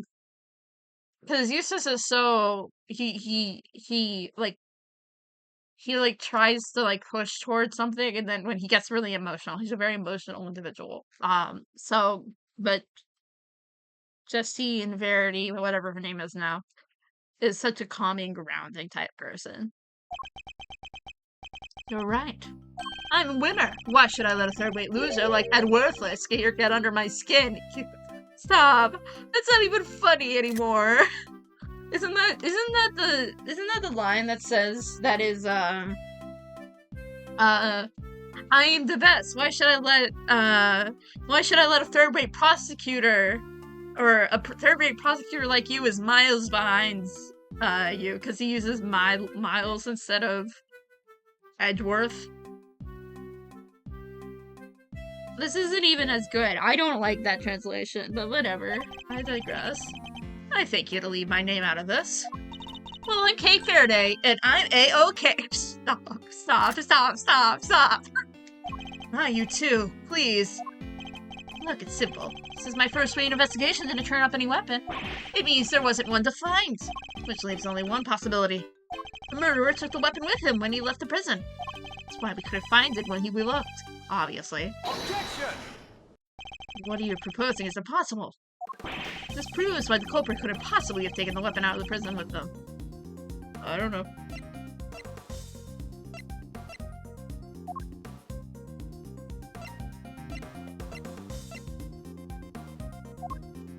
Take that! Or memory trouble, Mr. Winner. Now you're forgetting things you yourself said. Are you making fun of me again? Oh, so you remember what I said. Perhaps you might have been better served by remembering this. What's that? Wait, does he seriously not remember? It would certainly seem that way. There's a security gate at each of the entrances to the detention center and the prison proper. Coming for the president, anyone leaving the facility would have passed through both of them. 2 gates, both fitted with metal detectors. Oh, wait! Now I remember. Looks like he got his memory back. So, as you can see, there's no way anyone could have taken a weapon out through both gates. And therefore, there's no way the murder weapon could have left the building. Ah! In which case, Mr. Edgeworth, perhaps you would care to tell us where you think the murder weapon may be. It's still here on the premises. That's the only plausible conclusion to be drawn. So we searched the prison from top to bottom and couldn't find anything. Because you were never going to find anything to begin with. Not when you were laboring under the misconception that it's a blade you were looking for. Yeah, we know the truth what happened with Mr. Knight. We've seen it with our own eyes. That's quite the claim. Yeah, but I assume that you have the evidence to support it. What is the new weapon that was used to commit the crime? Take a look at this, Judge Gavel, and the weapon used in this case will become clear.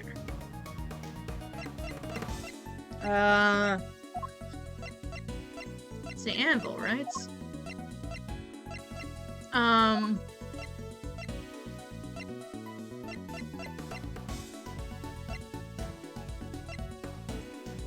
Take that! This footage taken by a security camera trained on Knight's holding cell. Now watch it for yourselves and see. Hello, mate. How are you? I'm doing good. We're watching animations now, I guess. Oh god, that is so brutal. Okay. Anyway, I'm doing well. I am doing swell. I'm good, glad. I'm glad. My mouth is feeling less pain than it did earlier today, or did earlier today as well as yesterday. So I'm feeling better, and I can talk more, which is great. And I'm having fun. I love this game. This game is great. And we're getting to the thick of things. So yeah, doing good all around, I would like to say. I just wish it wasn't Sunday. Did he just slap his own face with the stick? Yeah, he did. He's our favorite useless winner. He's our Eustace winner. Our favorite guy, Eustace winner, and he's a little silly guy. He's kind of stupid. There's no brain cells in his noggin. There's nothing in his brain. But how? I'll give him a cookie. He really wants a cookie. I can tell you that much. He would take a cookie any day. This footage captures the moment the victim was attacked by a black dog. More than sufficient proof of how he really died, wouldn't you say? Yes, it is certainly significant. So now we know that Knight was, in fact, killed by a vicious dog. A dog that moved the victim's body to the prison workshop post-mortem. We know this thanks to an eyewitness who saw the dog in the workshop when the body was discovered.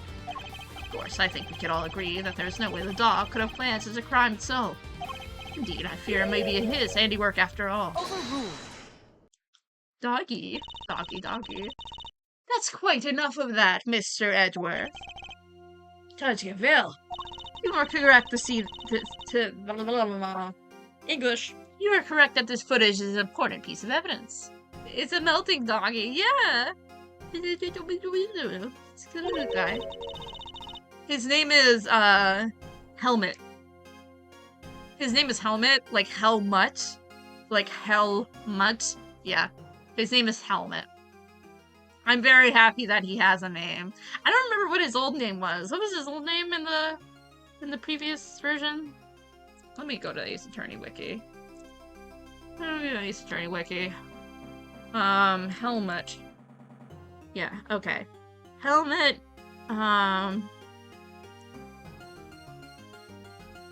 what was his previous name? Anubis. Oh, his previous name was Anubis. Right, that makes sense. And his French name is Pluton, his German name is Hades, and his Japanese name is Kuro, which is black, which is pretty... yeah. Mate, we don't have to talk about it. We know it's a little weird. We know. We know. Don't worry. we know. It also raises an important new question.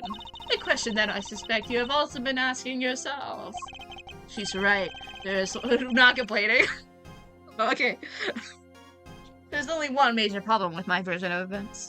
The black dog, the one that belongs to one of the inmates. How did it move between the holding cells and the prison proper at will? She must have a very nice, yeah. Oh! How do you answer that one, Mr. Edgeworth? The truth is, I don't know yet. This is so painful because I know what it is because I've played this game before. And they literally could have figured that out like 5 seconds ago. But whatever, I digress. The walking keychain, yeah, walking keychain's here, don't you worry. Huh, of course not. We have walking keychain and walking question mark. Get it, Wonder Boy? Wonder Boy? What did he call it? It's really good. That's a really good quote. I didn't even notice there was a problem. Overruled. Till the defense provides an adequate explanation, the court cannot accept your line of logic. I go grab food so I can enjoy this pleasure. Have a good food. Enjoy some sustenance. That is all. Court is adjourned. Darn. But wait! There's still so much more to explore. Overruled. Court is no longer in session, Mr. Edgeworth. It would be so kind to leave the courtroom. Court was never in session in the first place. Once again, this court is Objection! You may not have all the answers yet, but you haven't explained anything either regarding Mr. Saint. What do you mean? Just as we don't know yet how the dog made it into one of the detention center's holding cells, you can't know how Mr. Saint could have made it inside the detention center, let alone the prison either. He would have been allowed as far as the visitor's room to see his friend, but no further. Thank you for the blink, Mark. Welcome back. I'm glad you got your sustenance. So it's hard for me to conceive how he could have committed a crime in a place he had no access to. Judge Gavelle, I believe it's your turn to provide some proof. Proof that Simon Saint was able to enter the prison. Overruled. You wish for the court to provide you with proof. Highly irregular, but very well. What? They actually have something? No, seems like as good as a time as any. I suppose you have been kind enough to share your own theories on the case. What's she building up to here? Mr. Edgeworth, I suspect you don't know what Mr. Saint does for a living, so allow me to fill you in. He is a circus performer. A what? Yes, perhaps you've heard of the very big circus, oh hell on earth. Oh no. Oh, don't be silly, darling. Of course I was. Yesterday was a very important day, after all. Important in what way, exactly? Big meeting of some kind, perhaps? A meeting? Oh, heavens no. I couldn't think of anything worse. No, yesterday the circus came to visit. I'm sipping my water. You see it now, I presume. As I'm sure you're aware, a show was held yesterday for the prisoners' entertainment. A show featuring animals and performers, performed by the members of the very big circus. So, does that mean Mr. Saint? Yes, Mr. Saint was allowed inside the prison as part of the show. A fact that has been confirmed beyond reasonable doubt. She held on that fact to the last possible moment. She let me run with my own theory, and only afterwards did she use it to reveal the truth. Wait. Good Gavelle, I have him right where you want him. Forgive me, Eustace, but if I may, while the particulars of the suspect are indeed fascinating, we have something a little more impressive to share with the prosecutor. That must be why she steered him up into a different topic back then, too. Hey, I got you good, didn't I, you fur-rate prosecutor? This has nothing to do with you. Hi, Eustace. Gentlemen, court is well and truly adjourned. If I may offer a word of advice, Mr. Edgeworth, your conduct as a prosecutor is already in question. You would do so well to remember that you were removed from this case for that precise reason. What are you trying to say? That the committee reserves the right to confiscate your badge at any time. Should you wish to retain it, you would do well to avoid crossing paths with us again. Is that a threat? The Goddess of Justice is compassionate, Mr. Edgeworth, but she is not endlessly forgiving. And, oh, one last thing. You are no defense attorney. Abandon this foolish pretense. Thank you for your concern. But I do not abandon anything. When I start, I finish. Well, you try to remember the two jobs are not one and the same, and that a defense attorney is expected to develop some sort of a bond with their client. Next time, finding out your client's real application might be a good place to start. Ugh. Now I really must be going. May the Goddess of Justice watch over you all. Bye! Oh, I love how Eustace walks. He's such a silly little goober. Simon lied to us. No, it's just you two. Guy took me for a ride too. What's his deal? Whoa, whoa, whoa! You're not having second thoughts about this all, are you, Milesy boy? Thank you for the hydrate. Have you gotten the food? I will sippy my water. I will also blink.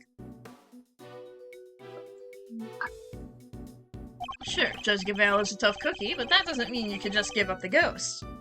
Yes, what did you get? May I ask? The defense never rests, a wise man once said, and that goes for associates too. Don't worry, Fender, I have no intention of resting. Nevertheless, there's some leftover mashed potatoes and salami slices. Oh, that sounds really freaking good. I love me some mashed potatoes. Our assumption that Mr. Saint couldn't have entered the prison has been proven false. Which means we'll need to restart our investigation from square one, I'm afraid. Oh. Well, that's good to know. Alright, well. Doo-doo. Alright, let's continue. Yeah, okay, so this is the second half of the case, I guess. Hi, Simon. Oh, you're so silly looking. I love this guy so much. He's one of my favorite characters in Ace Attorney. I've been thinking about him for a very incredible amount recently, and dear lord, look at him. He's silly goober. Hi, Simon. Oh, you're so scared. Withheld information from me. Why? I didn't withhold anything. Or at least I didn't mean to. Okay, so you are a member of the Very Big Circus, right? No, I mean, yes, but no. Not really a member. I'm still new. That's irrelevant. You're still a member. Beep? Oh, we killed him. Uh-oh. Guys, we killed that guy. Let's try this again. Why didn't you tell us? Because it would have looked so sussy. Sussy baka among us. Sorry. I just had to. Me being a performance in the circus show, and me being friends with Bronco, I thought that if anyone found out, nobody would believe I'm innocent. Not even you, Kay. I thought I made it clear that I believed in you.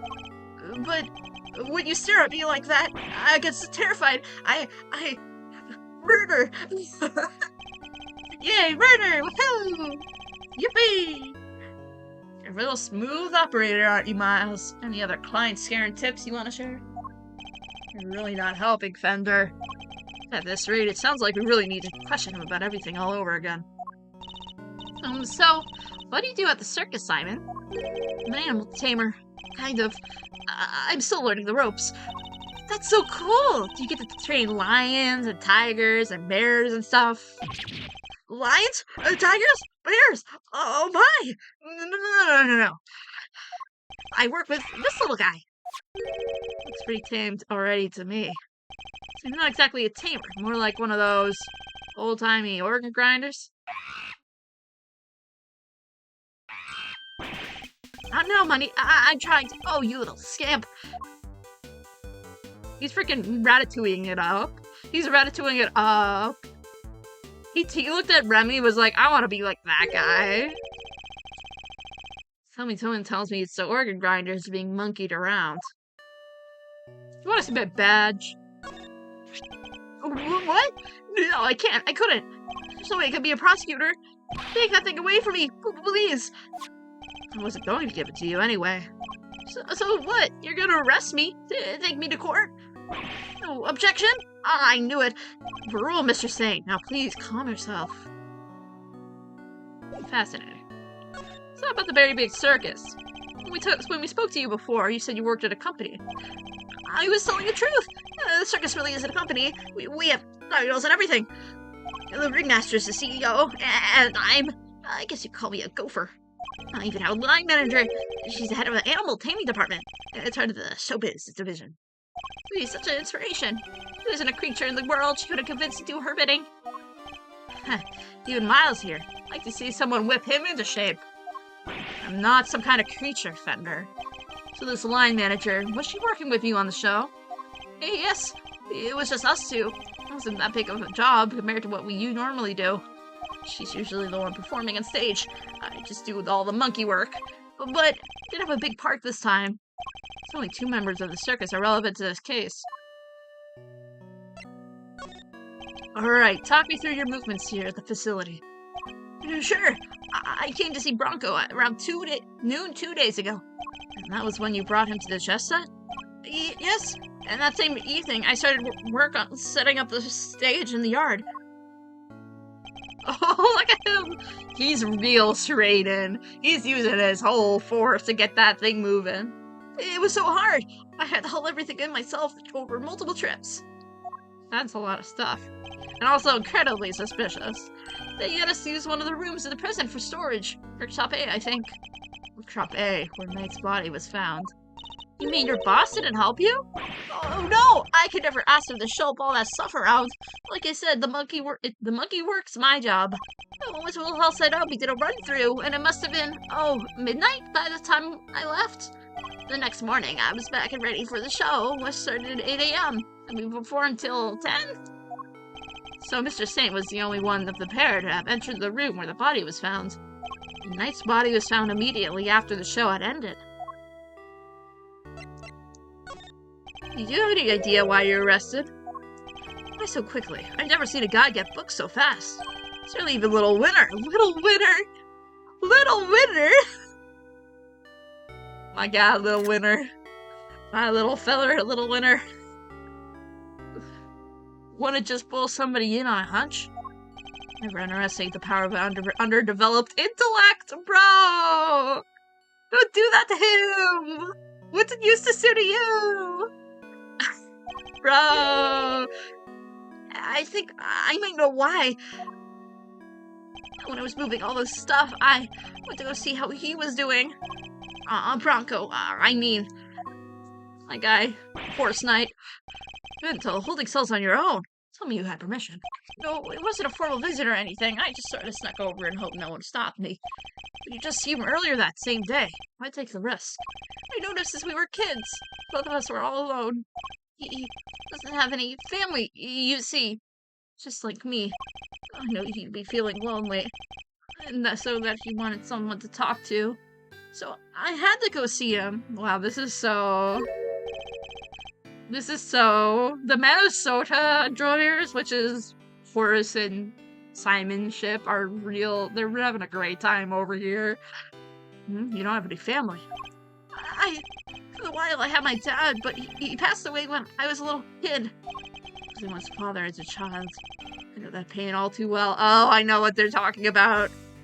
No one else knows what they're talking about, but I know what they're talking about. It's like you made me, Mr. Edgeworth. Oh, Kay Faraday and Miles Edgeworth bonding Dadworth moments. This is crazy. There's nobody else nearby when you went to see him. No, the other holding cells were empty, and I didn't see any guards. Well, someone must have seen you, or you wouldn't be in there. Oh no! No, I messed up so bad, didn't I? So the assumption is that something happened when the two were alone together. At least I imagine that would be Winner and Judge Gaville's thinking. In any case, I think we'll need to speak with your boss next. Last I heard, she's supposed to be around today too. Somewhere in the yard. Tell her I'm sorry, won't you? I'm so sorry. I can't believe I let this happen. Sure thing, Simon. We're here for you. If there's anything else you can do, just say the word. But, I mean, there's nothing I can do for you in return. You don't have to worry about that. We're friends. We know what it's like to be in your shoes. We're all part of the same club, after all. Right, Mr. Edgeworth? Unfortunately so, I'm afraid. Thank you for sharing such personal details with us. By the sound of it, you had little reason to kill Knight. If anything, you're the one most affected by his passing. Uh-huh, yeah, he is. Uh-oh. Uh-oh. Replaying this game is really fun. And what's more, I simply don't believe a person as gentle as you is capable of murder. For murder. Rest assured, we believe you. We will get you out of here. She wanna share shoes. Whoa! That's crazy. Well, what do we have here? Gosh darn defense attorney, that's what. Bravo, good big guy. Can't believe I'm saying it, but you reminded me of your old man for a second there. I did? The Book of Gregory, an attorney is a friend to the friendless. Simon me bucko, this guy will suffer any hardship for your friendship. Things are gonna be shiply amazing. I didn't realize his Talk Like a Pirate Day had come early this year, Fender. But that's just the thing. You never know when a pirate will strike next. Anyway, kid, you want a candy? What the hell was that bit? What was that? What was that bit? What was that bit? I don't like the sweet stuff. What was that bit? Simon me bucko. What the hell was that bit? I'm taking a screenshot of that. That's fascinating. Why did he just suddenly start talking like a pirate? That makes literally no freaking sense. Whatever. Grabs candies. Oh god. Sorry, Simon. Maid has the candies now. There's not any left. I'm sorry. Oh, huh. Bummer. I don't mind a nice ship myself. A great thief's galleon for a dread pirate K. Yar, me hearties. We'll sail the 7 seas together and claim the greatest treasure of all. The truth. Shiver me timbers. You two will be the death of me. Oh, that's really cute, actually. Come on, let's set sail for the prison yard. No she-shanties in the way, please. That's really cute. They're really cute. Oh. I'm gonna take a picture of that. I want to take a picture of that. They're cute. Look, the shutter's open. I only share with you and Mark. Oh, thanks. That's really sweet. I get a piece of candy. That's the way out to the yard, I believe. Let's go take a look. Come on, what are you waiting for? I'm sipping some water. That's what I'm waiting for. Huh, someone's excited.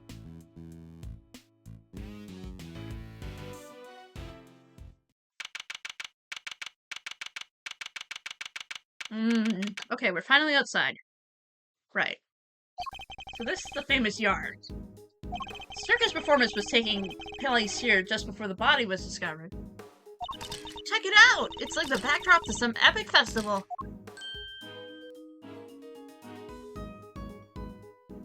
Most of the prisoners were assembled here when the body was discovered. Which means that anyone who saw the show has an alibi. Right.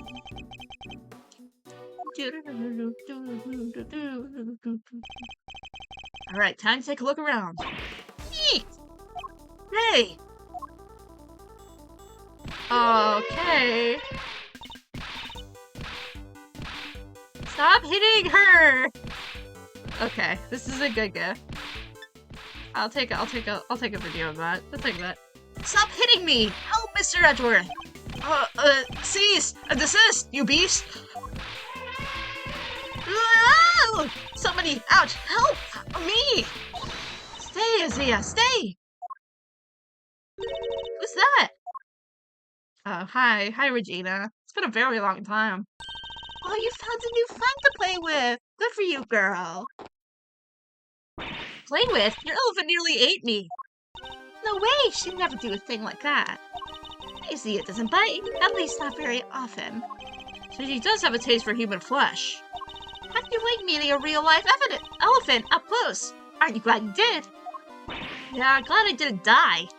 But you did have fun, right? Right?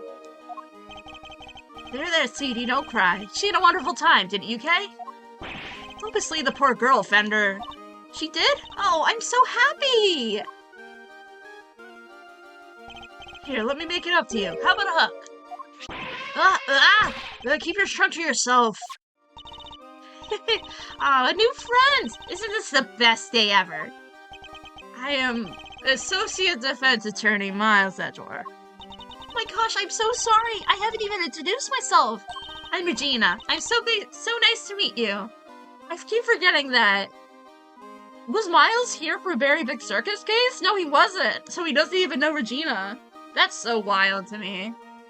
Yeah, because he was not there for Ace Attorney 2, so he wouldn't know Ace Attorney 2-3. Fascinating. I'm Kay, Great Thief Extraordinaire, and Mr. Associate Defense Attorney's Great Associate. The self-introduction brought to you by the word convoluted. Okay, great, good, great. And your elephant's newest friend is Mr. Fender, the defense attorney. Oh, she's not just any elephant. That's Azia, the Asian elephant. Azia stopped the second you told her to. You really have a way with animals, Regina. I wouldn't be much of an animal tamer if I didn't. What? So you're Simon's boss? That's right, Regina Berry, head of the animal taming department, Showbiz Division, Very Big Circus. It's lovely to meet all of you. Pleasure's all mine, mademoiselle. Thanks, Eddie Fender. I'm a bit of an ace attorney. Oh, very funny. But great, very funny joke, very funny, haha. So much for whipping me into shape. Yes, yes. She's perfect. What are you muttering to yourself about, Kay? The positivity, that charisma, that energy. Regina, you make a perfect partner in crime for the great thief Yatagarasu. Great thief? That sounds like fun. My animals and I have stolen the spotlight quite a bit in our time. That's the one thing we don't want to steal. Gotta keep it on the lowdown, all stealthy, ninja-like. But where's the fun without a show? The down low sounds like it might get me down. Or, I think we got a fundamental difference of opinion going around here. It's indeed appear that negotiations have broken down. Maybe next time, Kay. Well, Mr. Edgeworth, let's get crackin'. Let's get crack-a-lackin'. Too bad we can't see what's beyond that metal fence, though. Indeed, we're in sore need of information in addition to evidence. Therefore, we should make an effort to talk with any persons of interest as well. Yay! Why is there no music? Why is there no music? Why is there no music? There should be music here. Why is there no music? Why, okay, let me save and reload. I feel like there should be music there.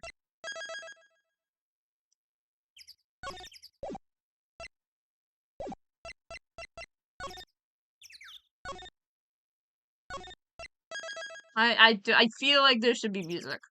But maybe there's no music and I'm just losing my mind. There's always a potential.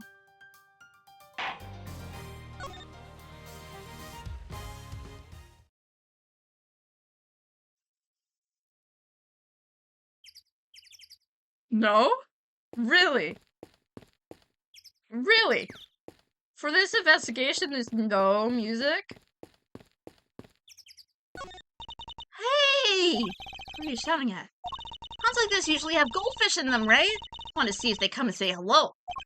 You only see water striders. Hey, water striders are cool. They can walk on waters like ninjas. Whoosh, whoosh. Man, I wish I could do that. So much for the goldfish. Danger! High voltage! I never saw one of these in real life. Hey, that must be the fabulous garden outside the warden's office over there.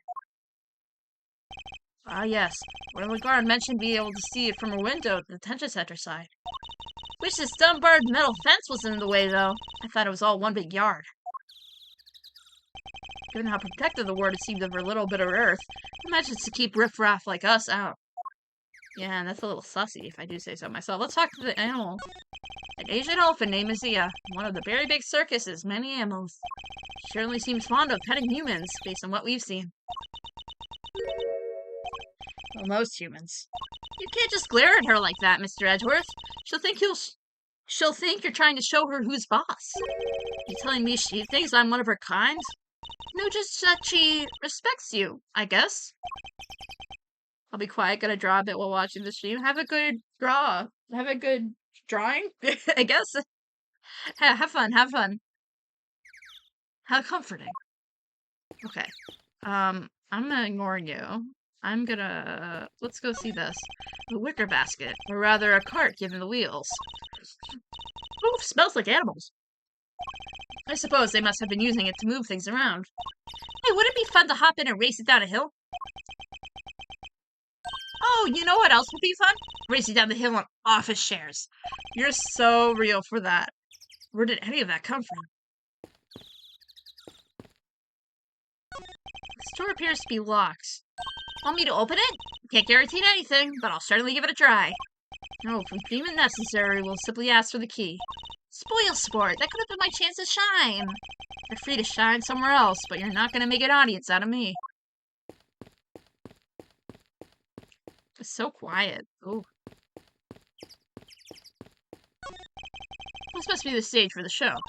Do you think people would be interested in a great thieving show? I'm sure the police would be very eager to attend. So true.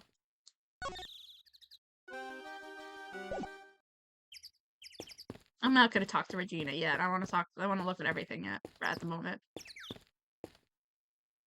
Yeah, okay. A simple, sturdily built well. I wonder if it's the work of the prisoners.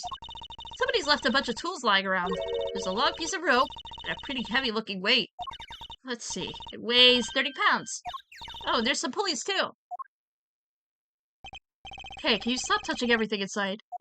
Oh, come on! It's not like I was gonna take anything. What exactly were they being used for, I wonder? Can we not add it to our evidence?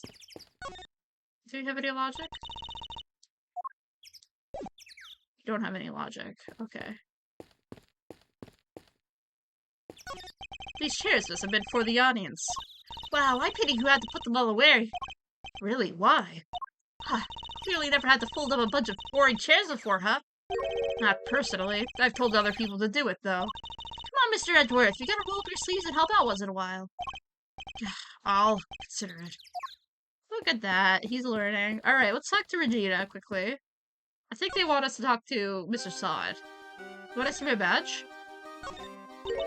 For me? Oh, thank you very much. Huh, I didn't say you could have it. So it's not for me? No. My apologies. It was my fault for needlessly waving it in your face. It's okay. I forgive you. This time. Wait, why am I apologizing?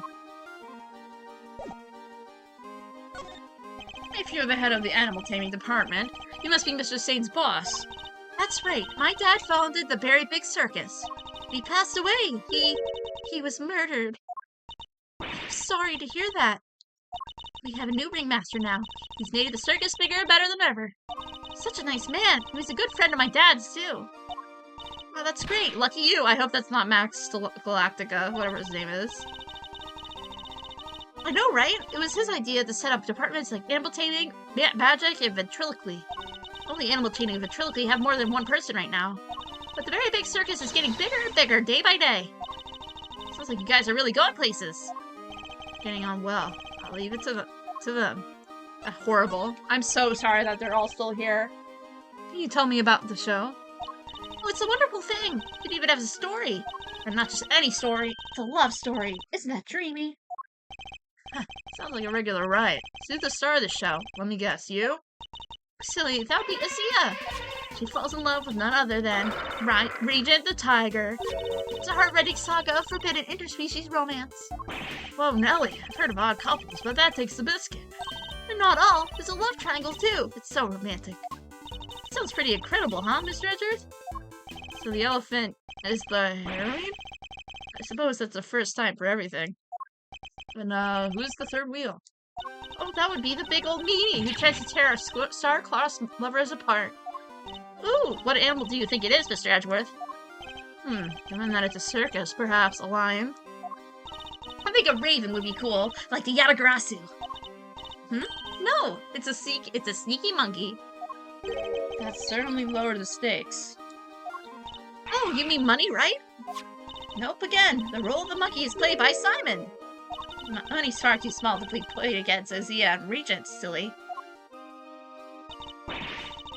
Anyway, the evil villain tries to tear Azia and Regent apart. What will become of this? Okay. Wow, it sure is! So Mr. Say was more than just a little helper he claims to be.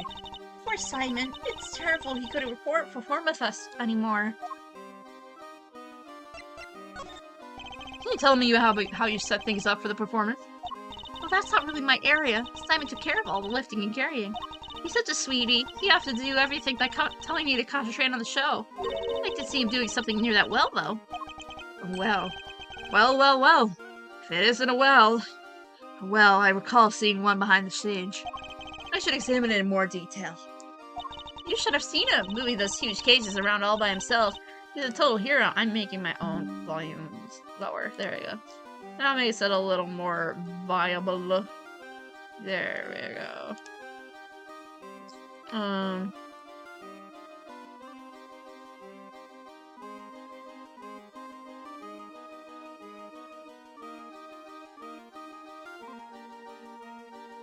Sorry.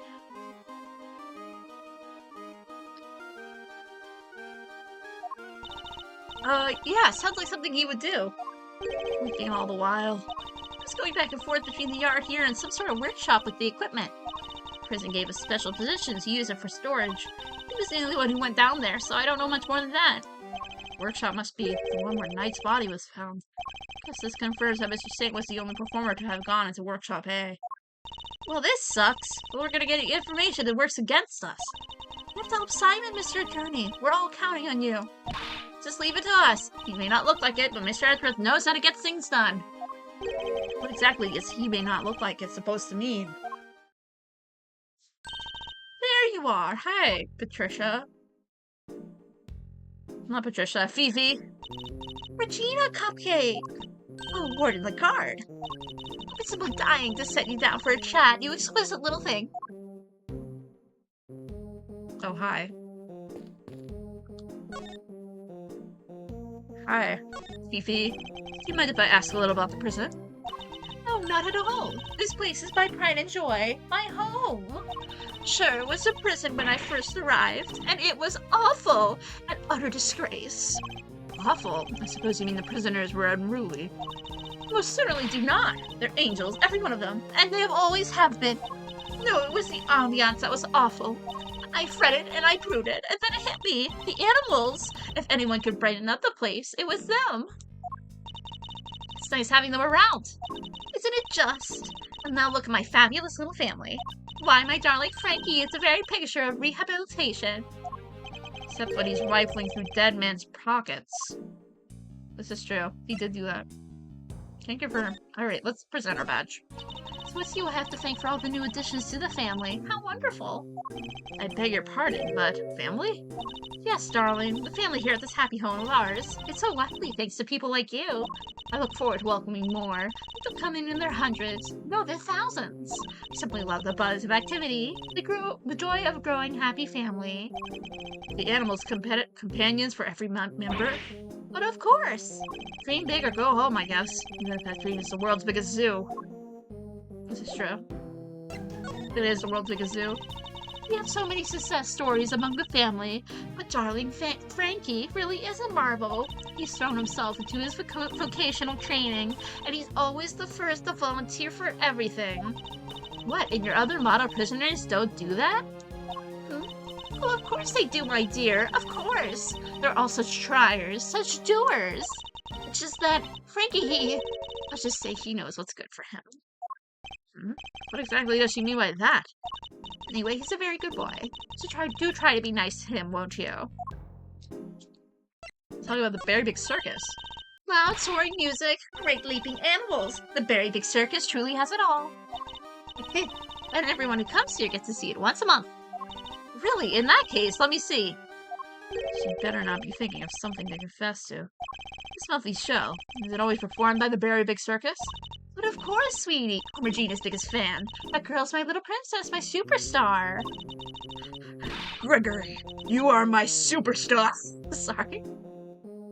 I can't not hear superstar and read superstar without thinking of Gregory. There's some animatronics among us. Gregory! Sorry. Oh, security breach. What a time. She's so wonderfully talented. Yes, she is. Yes, she is. Oh, I hate that sprite. Oh, I hate that sprite. I hate that sprite. I hate that sprite. I hate that sprite. Oh.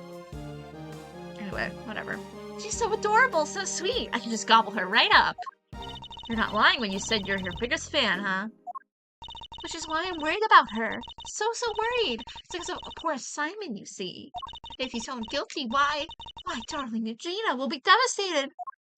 So you simply must make sure that doesn't happen, Mr. Lawyer. Please, I'm begging you. If there's anything I could do to help you clear up this awful misunderstanding, Please let me know. I'm trying to make her sound like the most annoying, disingenuous person in the world. And I think I'm doing pretty solid. Because she is that. Hi, Raymond. I want to talk to Raymond. What's up? Who doesn't love a good circus performance, eh? Foray into the realm of fantasy. The performance is a good one. It could certainly be entertaining, yes. Man, even I'm getting pumped up thinking about it. Chance to escape reality, however brief, can often be a powerful tonic. Got that right. Doesn't it make you want to hug something? Like the circus? Holding a show here, right in the shadow of the fence that keeps the guys in. Guess the magic of the big top is enough to make them forget they're in the same boat as the animals. The fence. I suppose we should examine it too. It is a part of the facility, after all. Well, we missed the show, but we still got the stage and all this other stuff to check out. That's right. I should also look over the show set and equipment, just in case something useful turns up. Chat over, huh? You don't exactly give a guy a lot to work with, Miles. This is true. Kid's really something, huh? Wish I still had a tenth of her starry-eye outlook. Suppose that's because her head seems to be up in the clouds. Right? She's so above it all that no one dares to go against her. She doesn't even need to crack the whip with the animals. You guys go from star to ceiling. Suddenly it's sit, stay. Think of somebody who very much enjoys cracking the whip. Franziska? You can, huh? Sounds like a real piece of work. Come on, Miles Arena, spill the beans. It's his sister. Trust me, Fender, one crack of her whip and you'll be running for the courthouse doors. Do they actually talk to each other in this game? I don't remember. We've already seen that. We've seen all that stuff. Alright. Alright, we talked to our favorite Fifi. Anything else? I don't think there's anything else, no? I think it's just to talk to this guy. Yeah, no. Alright. Hi, Frank. Ah, Mr. Attorney, sir. How are you today, if you don't mind me asking? Today? We just talked to you earlier, Mr. Sawyer. Oh heavens, I do apologize. Ever since I came to this place called home, I've been working on my interpersonal skills, you see? In order to be as annoying as possible. Currently helping out with the circus show's stage teardown and cleanup. But if you have need of me, I'll do my utmost to help. I'm just chipping in and doing what I can, model prisoner that I am. Yes, by staying in this prison, I've seen me reborn. If Frank saw it, you see before you is a changed man. A changed man? You're not targets the recently deceased? No, you misunderstand. That was just a moment of madness. A moment of madness? Ugh. You're a disgrace to thieves everywhere. You're right, of course. I can't deny it. Still a long way to go. It's a thief. Anyway, as you can see, I have a shiny new bracelet now. So it's straight and narrow for me. Like I said, I'm a model prisoner. Not that a real model prisoner would need to keep telling me that. Look at my badge. Oh, how elegant! How classy! Just like I'd expected a prosecutor badge. Unlike the ones those awful attorneys wear. They have no class whatsoever.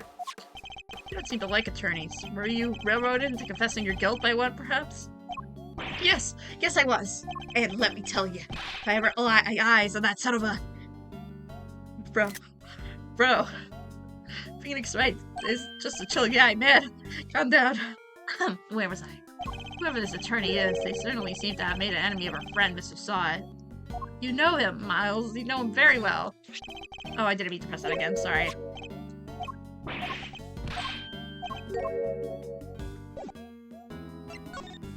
I'm doing everything I can to prepare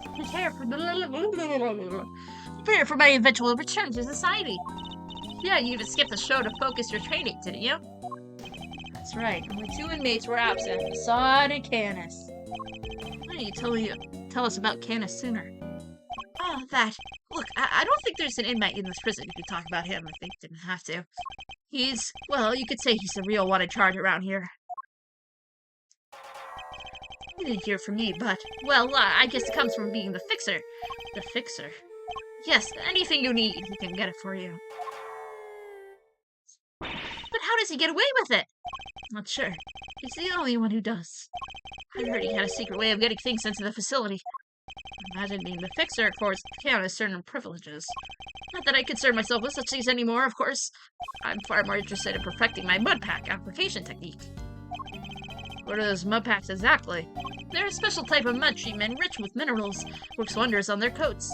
We're practicing on the animals here in the prison. I hope to treat them all eventually. Speaking of mud, mine's a certain piece of evidence. Maybe I should try presenting it to him. Oh, okay. I mean... That's the rubber glove I dropped. Would you care to explain why it's so dirty? Oh, of course. This mud from one of the pets treatments I've been practicing. I was giving one of the animals a mud pack right when the incident happened. Let's see, around that time, would this have been? What time would have this been? Would this have been? What time? Just English, whatever, it's fine. Let's see. The show will have already started, so around 9 a.m. perhaps? Thing is, the more mud I applied, the more in the zone I got, in the darker the animal's fur became. There's no chance quite like the chance one enters when slavering an animal with a thick black mud. I think the stress of prison might be getting to him. Right. Of course, it's all thanks to the warden that we have access to such wonderful distractions. I'm eternally grateful, truly I am. Regina, darling, you put on the most splendid show for us yet again. The stage, the stars, and you in particular, my princess. It was simply divine. Hey, that's so nice of you. I hope everyone else who watched it enjoyed it too. Not that, dear. I'm afraid I have something awful to confess. There were some absences, you see. She must mean Candace and saw it. We were 3 members short. Unbelievable, I know. How you forgive me. I'm sorry, but you're saying 3 inmates didn't attend the show? That's right, sweetie. Counted the seats myself. 1, 2, 3 no-shows. And I always make sure there are enough seats for everyone. Mr. Edgeworth, that's not right, is it? Indeed, as far as we are aware, Mr. Candace and Mr. Saw were the only ones not present. Doesn't add up.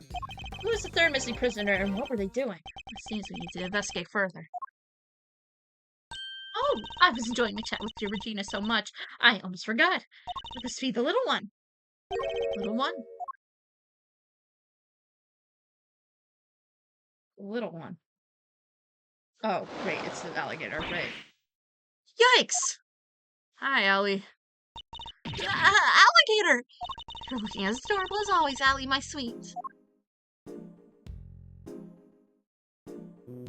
Oh, she's so pretty! What a cute name! Yes, Allie the alligator. Isn't she just a darling? She's my favorite! Aren't you? Yes, you are! I'm so jealous! Can I pet her? Of course, princess, of course! Boy, howdy! Those 2 were made for one another. Looks like they'll be busy for a while. Maybe we should, go back inside the prison and check the cells? Yes, let's. First, we can find a clue as to who our 3rd missing prisoner might be. I think it's Mr. Albert, right? It must be.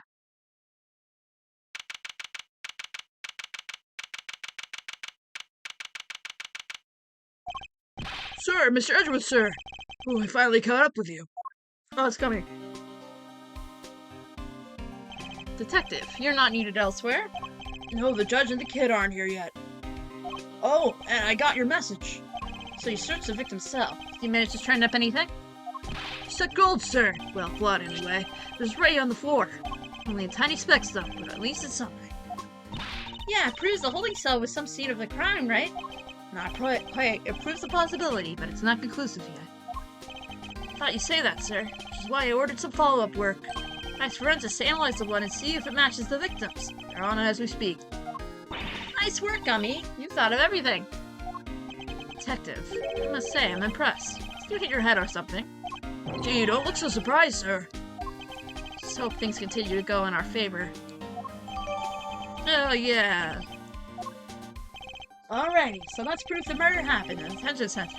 And for our next ghost trick, we'll find out how the dog got over there. Don't worry, you can leave that one to me. The kid and his chaperone get here. We've got the whole prison to ourselves. Which is why I brought my secret weapons along. Secret weapons? That's right, a few tools in the trade that have helped me bust more than a few cases wide open. Behold, the 7 secret weapons of Dick Gumshoe, ace detective extraordinaire. Well, I don't know about you crazy cats, but I'm sold. Miles? Very well, detective. We'll try using your secret weapons. You got it, sir. Let me run you through the list.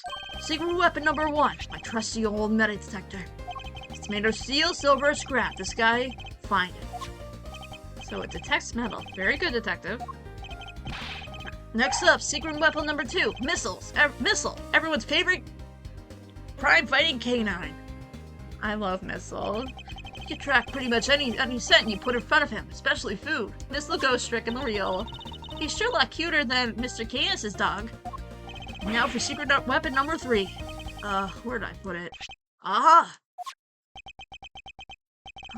Am I one snapper short of a school, or is that a fishing rod? Tell me we're gonna go fishing for clues. No. I mean, just happen to have it on me. Yeah, is that all? I see. Well, onwards and upwards, detective. See what else you have. That's all she wrote, sir. Gummy, you're 4 secret weapons short of the so-called 7. One of them was a fishing rod. Sorry, but that's all for today, okay? I'll, show you the rest next time. Why do you think I call them secret? I can't go sharing everything at once. It's crazy. In that case, I suppose 3 you've deigned to reveal to us will have to do for now. Alright, which one do you want to try, sir? I'm gonna try, let's try the fishing rod. Let's give that fishing rod a try. You got it, sir. Spawn in the prison yard. Might find something helpful lurking in the depths. Yes, sir. Leave it to me. Ah! What's the matter, detective? You're not gonna believe this, sir, but I had something big for a moment, and then it took off with my bait and my fishing line. It's a real whopper looking in those depths. Come to think of it, there's an alligator living in that pond. Probably shouldn't tell the detective that he nearly lost more than just his secret weapon. Looks like the fishing rod won't be as much use, sir. Let's try something else. Alright, which one do you want to try, sir? Metal detector. Metal detector seems promising. Going right up, sir. I'll just pick the old girl up. Away we go.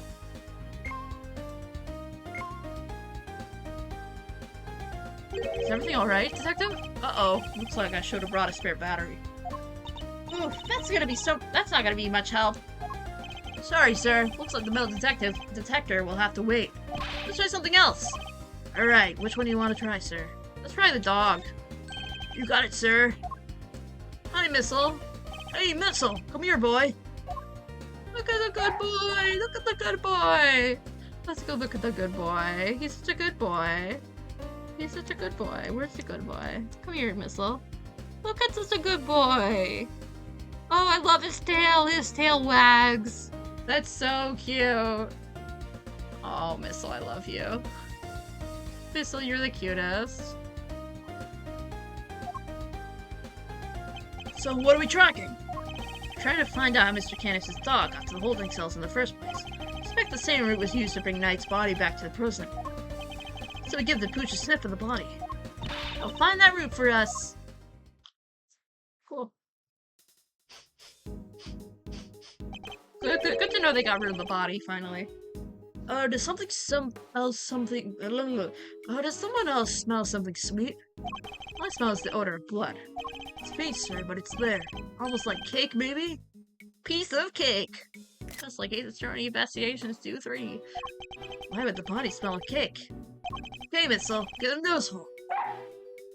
Oh, he barky! Oh, here we go. Follow that dog. It's the way to. He's heading for maximum security. Uh-oh, he's going in. We'll just have to follow after him. Where's Dogan? Or what's his name? Canis? Where's Canis? It's Canis' cell. The man himself is absent, it seems. Meeting with someone in the visitor's room. Do you think Missile's onto something? Looks like maybe he is.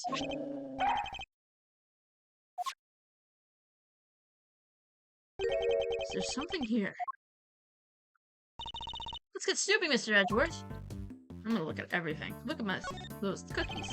Tea and rice crackers, Mr. Canis clearly doesn't lack for comforts.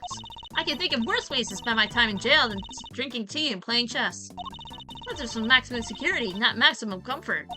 Come nobody else gets a special treatment. Playing to me isn't gonna help. Perhaps you could take it up with the man himself? Yikes! No thanks!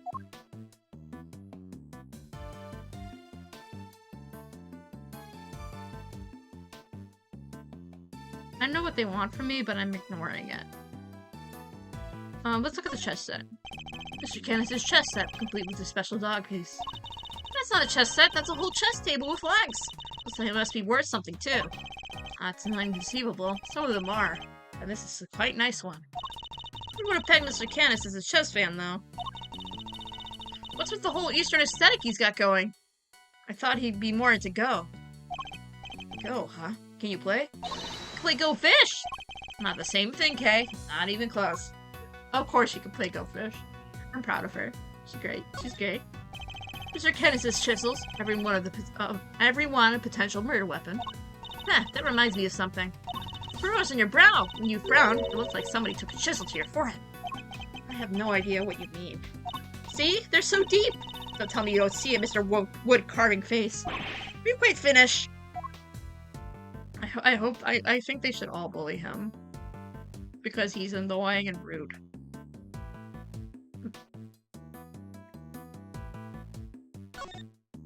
Mr. Edgeworth, that chisel on the floor is a bit smaller than the others.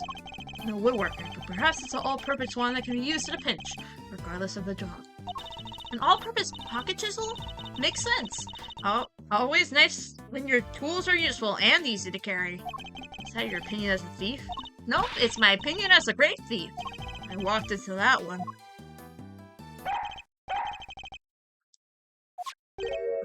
What's the matter, boy?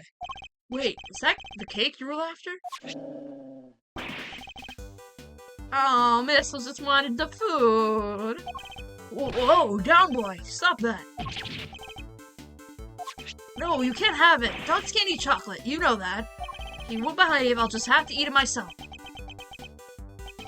Not bad. That's some real outside the chocolate box thinking there. Not sure everybody agrees, though. Mommy, I wanted some! Daring at both of you to assume that food in a prison is safe to eat. Well, daring or dumb. So anyway, it looks like it was really cake Missile was tracking. Talk about a waste of time. Suppose we got our just desserts. Haha, very funny. Very funny joke. Haha, haha, just desserts. Haha, haha. The little guy's definitely capable, right? Sure he is. This was just a blip. We'll follow the right side this time, I promise. Sake boy. He just wanted his cake. Oh, look at him bark. He's so cute. I want to zoom into that. Look how cute he is. He's such a little fellow. He's so adorable. Look at the little guy. Little fellow. Little guy. Alright. Oh, I think he's onto something. Alright. Whatever it is, it's in there. Mr. Caracierto's cell. I need to take a look inside. Detective, call the guard. Yes, sir. Thanks, Gummy. Really appreciate it. Thank you, officer. A question before we begin. Is the prisoner, Mr. Caracierto, still in solitary? No, sir. He came back a little while ago. He was here for the noon roll call. Guess he might be on work duty someplace. I see. Now, if you will be so kind to open his cell. Yes, sir. Oh, wow, look at that. It's her. Look at her. God, look, it's so HD. It's so cool to see this in HD. This is so tiny in the original screen. Oh, it's fun. So how many minutes do you think this timer is for, Mr. Edgeworth? Well, Mr. Concerto is a boxer, so 3 minutes would be my assumption. Same as the length of a round in boxing. Thanks for playing, but the correct answer is kinda maybe about 2 minutes. Why? Because there's a crack in it, and a bit of the sand spilled out. Ugh. Why does it hurt so much when she's right? That's a Professor Layton puzzle, if I do say so myself. No way! He's a poster about himself! And right next to it is... Looks like he's never lost the habit of making weight for a flight. What's a boxer? Always a boxer, I suppose. Seems like it's quite the collection of supplements. Muscle protein, hustle protein, soul crusting protein. That's a lot of protein. Surely nobody trains like this for nothing. That's a lot of protein. Oh, what does that say? Wait, I can barely see that. I'm zooming into this. Bear bites for his bear? Oh, that's so cute. Cause he has his pet bear! Rocco! What was the bear's new name? I don't remember what the bear's new name is. We talked about this last time. I do not remember. Surprised that they give the prisoners heater. Unusually kind or unusually careless. I wonder if he uses it all year round. To help them lose water weight, maybe. Yeesh, I hope his furry friend can deal with the heat. I'm sure they've learned to sweat things out together by now. Aww. It says Teddy in extremely poor handwriting. Says tire belongs to the bear. I wouldn't have thought it, but Mr. Concerto and his Urzine partner seem really close. Wow, this takes me back. Hey, Mr. Edgeworth, did you have a swing like this as a kid? Oh, the bear's Teddy, I forgot. Not that I can recall, no. So, what did you do for fun when you were a kid? Chess, golf, flute practice. Of course he's a flutist. Did you have any friends? Why would you even think to ask that? Oh. Ow. Damn. Window. Yeah, I know what it wants me to click. I'm just clicking everything else. I love this picture of, Fifi. This punching bag is... What did he say? This punching bag certainly seems some use. Hey, what breed were you again, Missile? Surely he wasn't a boxer. No way. No way indeed. Quickly, detective, move that sandbag aside. Yes, sir. A hole. Could this be? Whoa there. Wait, Missile. Going in too. Wait, stop. Sir, I'll go get her. Oof, that's tight. Should have been that cake. He's gone. Well, I'm not going in there, so I'll just have to wait.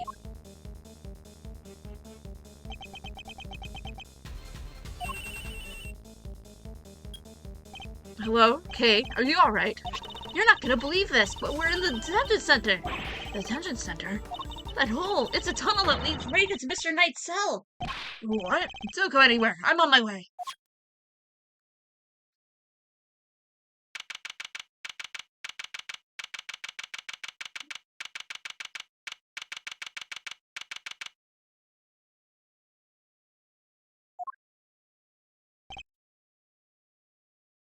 Hey.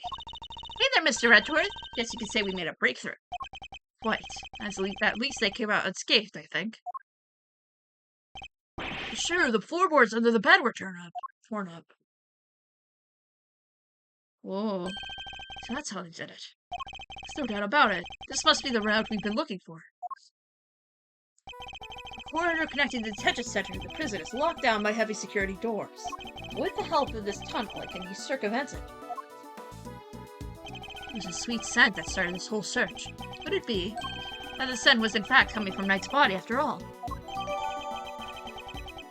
I don't remember what the sweet scent was about, but I remember there being a sweet scent, but I don't remember what the logic was for the sweet scent. Incidentally, Knight's body was covered in dirt that might have been from dragging through the tunnel. Okay, what was the light down there? Well, it was pitch black, so I couldn't see a whole lot. Luckily, my camera has a flash, so I took some pictures. Let's see what you've captured. Oh, we get to see these in HD. Right. Look at that. Spoons, a fork. This is not my voice. This is not Fender's voice. Spoons, a fork. Guess those were for digging a tunnel. At a side, are those footprints? Paw prints even. From a dog, perhaps?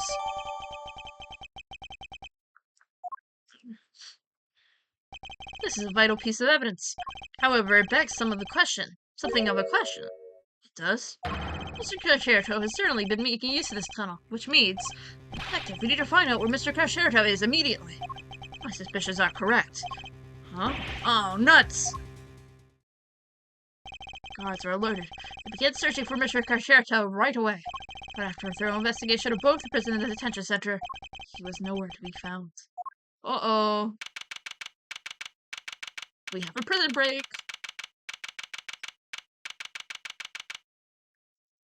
Well, have the police been notified? Yes, ma'am. We just finished liaising with them a moment ago. Set a cordon around the entire facility. Good. The first blemish on a prison's spotless reputation is always the ugliest. It won't happen again, ma'am. Not a different ward in regard to the one we've seen so far. Mr. Edgeworth, was it? I really can't thank you enough for finding that tunnel, darling. Sadly, you may have been too little, too late. It seems he has already left the building. See, that's unlikely, Ward. There's a security gate at the exit to the detention center. You're not suggesting he simply walked through it. To say there was only one tunnel, sweetie. I suppose that's true. Well, whatever the case, this is no time to be standing around chit-chatting. Mr. Edgeworth, would you mind continuing with your investigation? It'd be my pleasure. And you three can get back to your posts. Yes, ma'am. Officer, the results of the blood test just came back from the lab. Thanks, Belle. Let's see what they have to tell us about the blood we found in Knight's cell. Does it say, Mr. Edgeworth? Identify the blood and it's Knight's. Right, okay, yeah. Nice job, everyone. Teamwork makes the dream work, huh? Got Knight's blood in his holding cell. Tunnel and a dog clearly went through. And security footage showing Knight's being attacked by the dog in his cell. Case closed. We have all the evidence we need. Let's see what Mr. Connors has to say for himself. Connors? Oh, darlings, are you sure? You'll be careful around him, won't you? He's well connected on the outside as he is in here. Suppose he would have to be. How else would his so-called fixer stay in business? Police have been trying to track down his accomplices for the longest time. Even when I've had to lend them a hand myself, you know. So that's what that was all about. I'm still not talking, ma'am. Right. Right.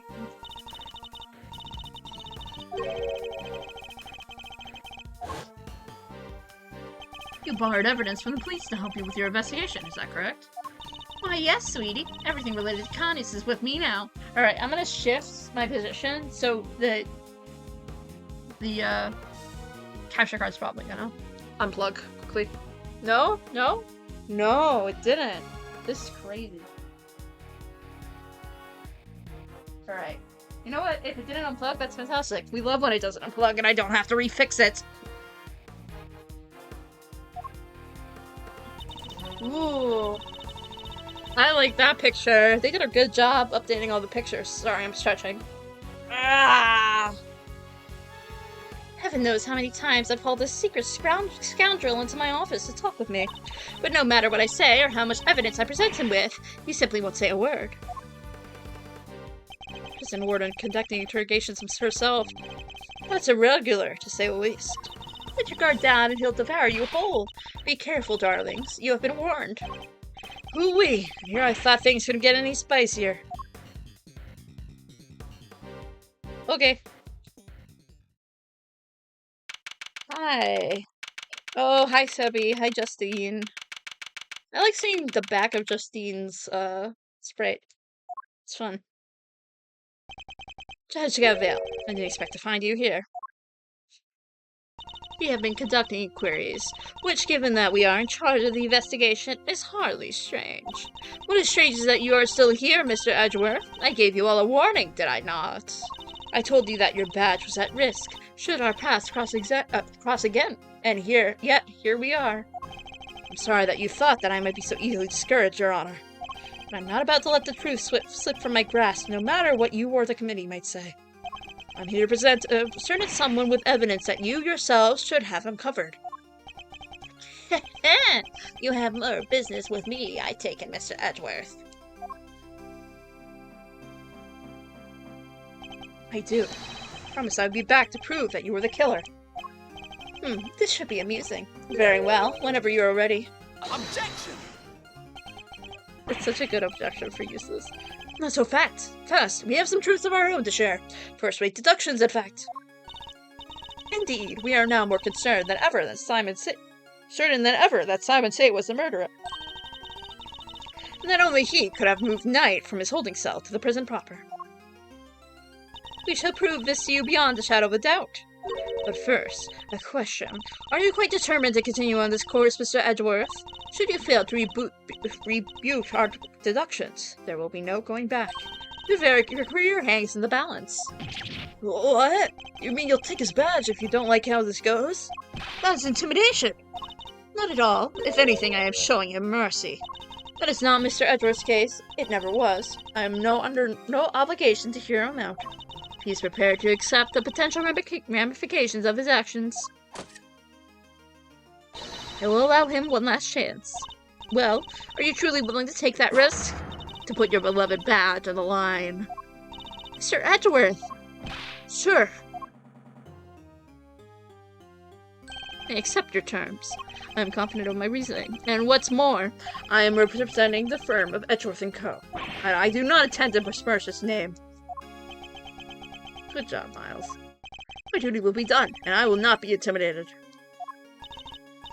Very well, let us see whether you are brave, or simply reckless.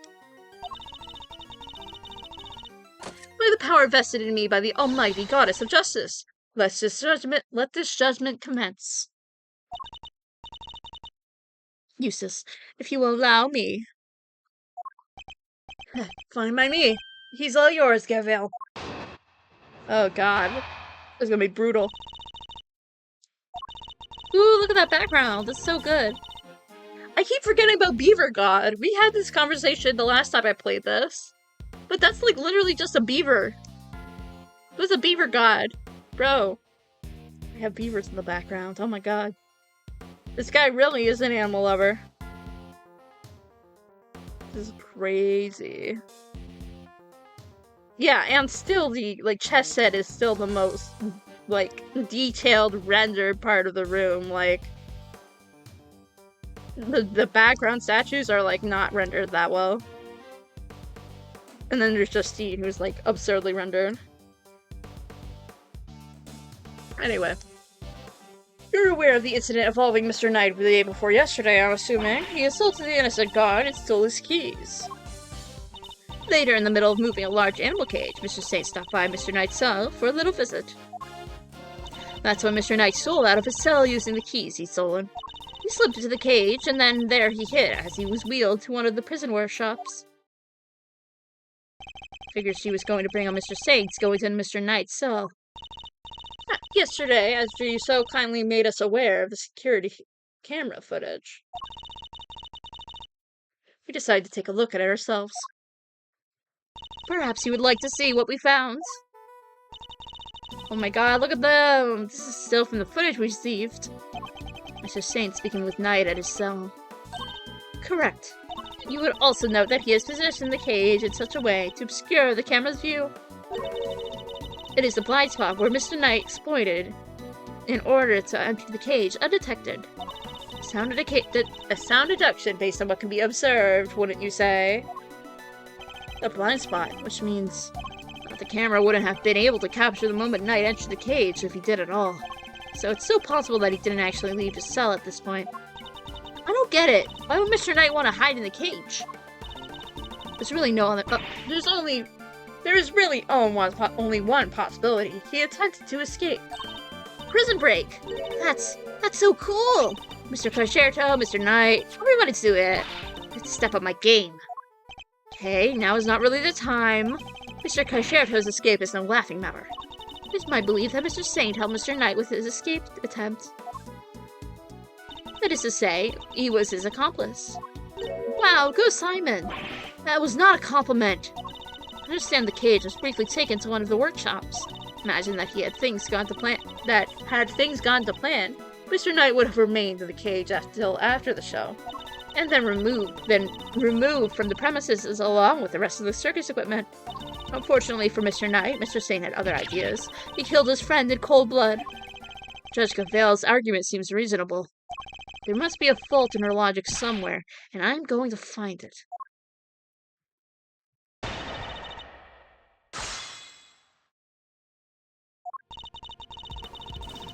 Right.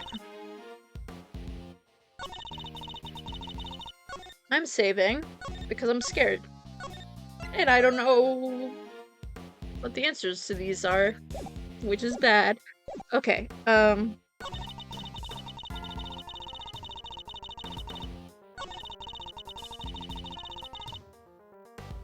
Objection!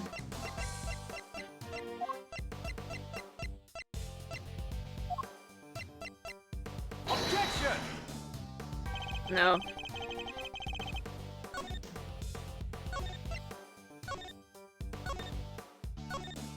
I guess I should save things or pursue things or whatever the hell. Press things.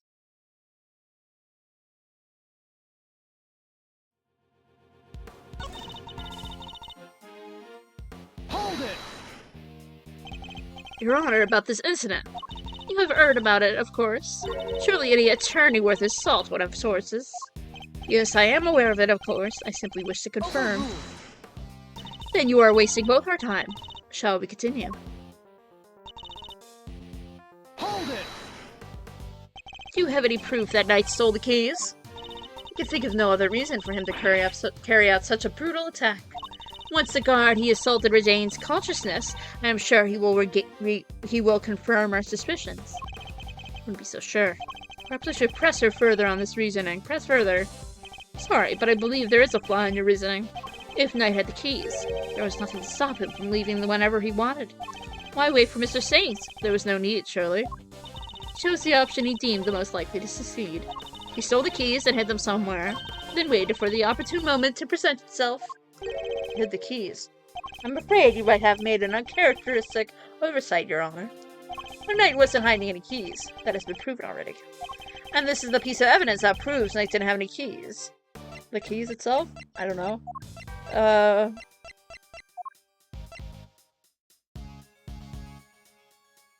Take that!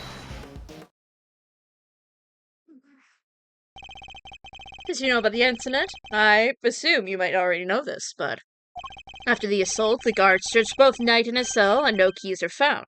And if the whereabouts of the keys cannot be proven, then neither can your theory. I have considered the matter of the missing keys, and I do not think it's such an issue. I do believe he had them. After all, the guards only stated that they were unable to locate them. And this is because they were cleverly hidden inside the pocket chess set. Knight's chess set, the same set in which the murder weapon was also allegedly hidden. Was it? I can't help but wonder about that. What? But you're the one who proposed it! Actually, if you recall, that was Eustace's assertion. The two of them aren't one-minded on this, I take it. Allow me to restate the facts. Mr. Knight had the keys he stole from the guard inside his chess set. When Mr. Saint came to see him, Mr. Knight used the keys to open the cell and climbed inside the cage. He was then moved from his holding cell to that workshop in the prison proper, all with the help of his friend and accomplice. Had things gone according to plan, he would have been taken out of this facility after the show. But they did not. Instead, his accomplice murdered him while the show was taking place in the yard. Objection! But Mr. Saint was a part of that performance. How would he even have time to commit the murder? Overruled. How indeed. Allow me to explain. As you know, many stage performers follow a set narrative. Yesterday's show was one such example. She said her homework, I see. The suspect played a role of the antagonist opposed to the elephantine heroine of the show. In the latter part of the performance, the heroine's love prevails, and the villain is defeated. This victory is depicted in a very unique manner, whereby the villain is sent flying from the stage by the heroine. He's sent flying by the elephant. Oh, that is such a fun image. That is such an entertaining image. I enjoy it so much. Look at him! Isn't that dangerous? Having been ejected from the stage in this manner, the villain no longer appears to be in the performance. It's just an Among Us joke. he was sussed out. He was voted out. He was a sussy baka. He was voted out, and now he's being now he's being unfairly accused. In other words, the suspect did not appear on stage for a period of approximately 15 minutes. You're saying the crime took place during that time? Yes, I'm afraid so.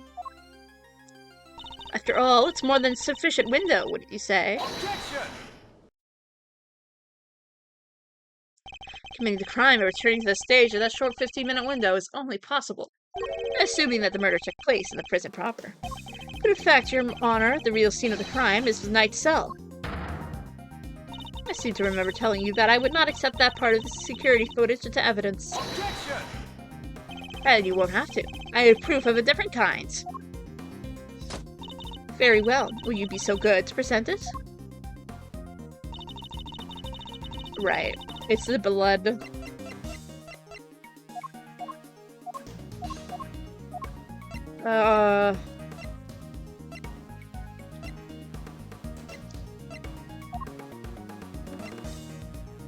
Take that! This appears to be a photograph of the floor. Almighty Goddess of Justice! Grant me patience. The floor you're so divisive of, Your Honor, has traces of Knight's blood on it. Traces, you say? Is this evidence reliable? After all, I don't believe you have access to the necessary forensic operatives. Objection! I have my resources. A certain blunt instrument, you may say, but a reliable one. Detective. How very unfortunate for him. Perhaps before you decided to circumvent the law, you may have considered that the committee's influence extends to the police. Haha. Oh no, now Gummy's badge is on the line too! Forgive me, Detective. I did not mean to put you at risk as well. The fact that Mr. Knight's blood was found in the holding cell is into evidence. Sorry, I'm unplugging my headphones because I'm not using it. However... Objection! Yeah! Bad luck, idiots! You're really on the edge now, Mr. Worthless! Oh, freaking god. Mr. Winner, I'd forgotten you were there. It was nice while it lasted. You just put it in to tell you that your entire argument is just one big inconsistency. You showed us camera footage of a dog killing Mr. Knight in his cell. Are you saying the mud also wiped the blood up before leaving the scene? Uh-oh. What other tricks can it do, huh? A blood-wiping dog? You're a joke! You'd have wiped the blood up, wouldn't you, boy? Yes, how much you would. What? That was one of the tricks I taught him before our work together was so rudely cut short. He's a very tiny boy, you know. Never misses a drop. It wouldn't do to leave any evidence after all. Eustace, I'm so sorry. Saved by an assassin of all people. Jeez Louise, you could have just taught the little guy to shake hands. Oh, he does that marvelously, too. Although the way I taught him to do it is somewhat unorthodox. First, he bites down hard on the victim's hands. Then... La la la! I'm not listening! Good job, Kay. Fantastic. I see. Very well then, Mr. Edgeworth. Seems you may have gathered some evidence worth considering. Your understanding is much appreciated. Wait, I'm not done yet. I just thought of something else. Overruled. Oh boy, somebody's taking no prisoners. Eustace, would you be so kind as to allow me? All yours, Gabriel. Well, do you accept the truth now? The crime took place in the Knight's holding cell, and the assassin's dog was the killer. Overruled. Your decision is the same as it was yesterday. Until you could explain how the dog moved between the prison and the detention center, I cannot accept your theory into evidence. Hold it! I thought you might say that, which is why I'd like to show you something else. This piece of evidence shows how the dog could freely travel between the prison and the detention center. Take that! This is... It's a secret passageway. It runs beneath the prison. What? A secret passageway? So by the one Mr. Rocco Salcerto, escapee.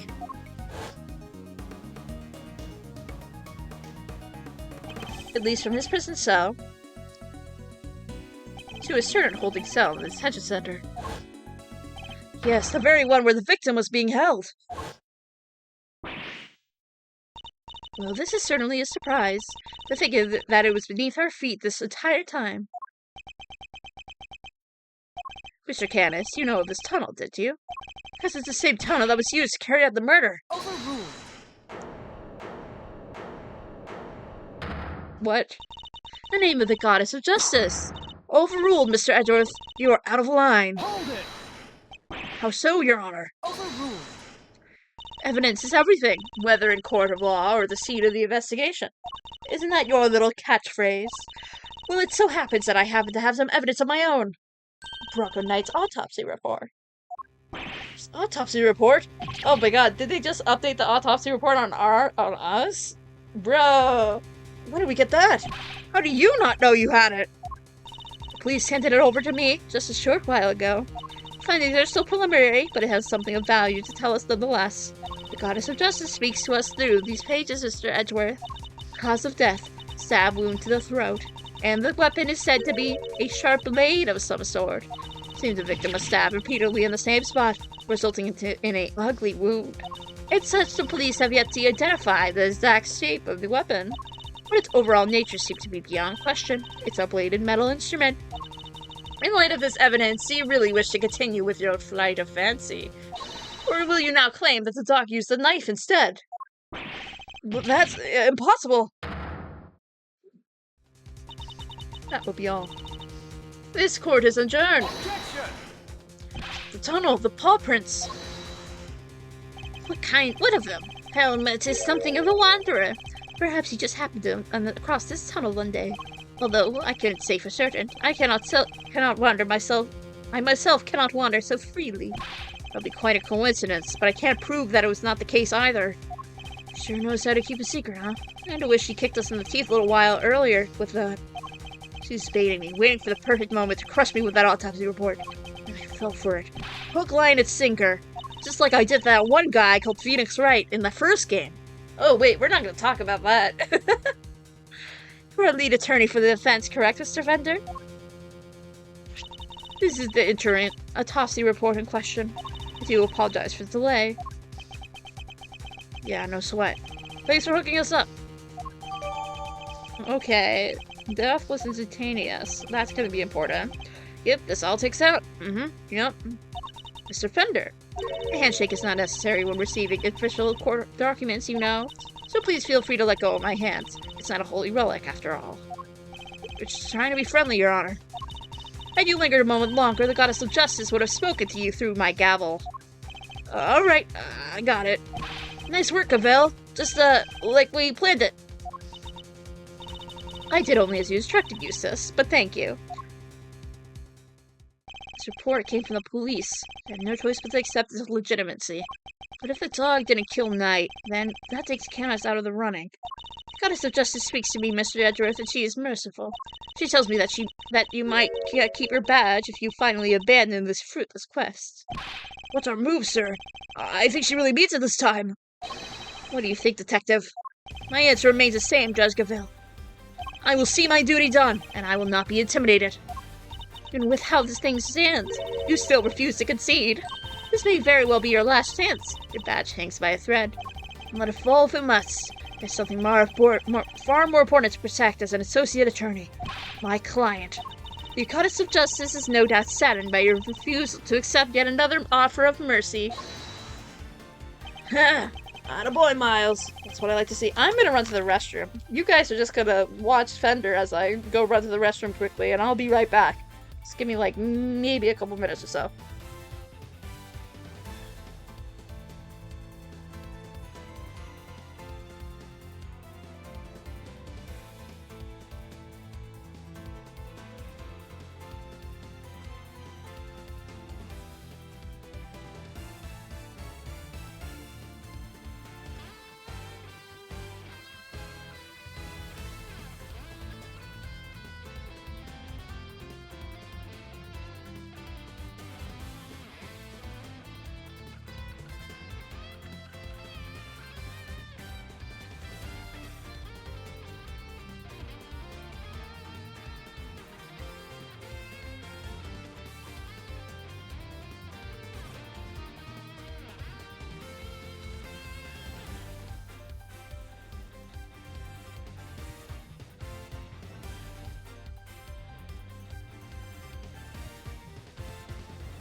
Okay, I'm back. God. Alright, there we go. There we go. Everything's all set. Attaboy, Miles. That's what I like to see. Looks like the defense of arrest is really starting to mean something to you. You're your old man, though. He's the one who said it first. My father? In fact, I could swear I saw Gregory's spirit in you for a second there.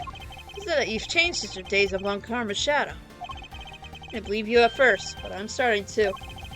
Thank you, Fender. Alright, kids. This is where the rubber really hits the road. Put your thinking caps on. Let's make a break time. It's true that Knight was off by a bladed weapon. Does our whole case really fall apart? Bladed weapon, of course. There are 5 chisels in Candace's cell when we last looked. A former assassin clearly would have struggled to commit murder with a tool like that. In which case, the weapon that killed Knight was... To be quite finished, it would be in your best interest to concede. Evidence is everything. It may well be my little catchphrase, but it's also true. So the murder weapon was a sharp blade. And where is it? Guards didn't find it. Why can't you let this go? So what if they didn't find it? What are you driving at? Well, what if I were to tell you that I now know where the real murder weapon was? It was right in our noses this whole time. Indeed. It's one of Mr. Kenneth's chisels. What?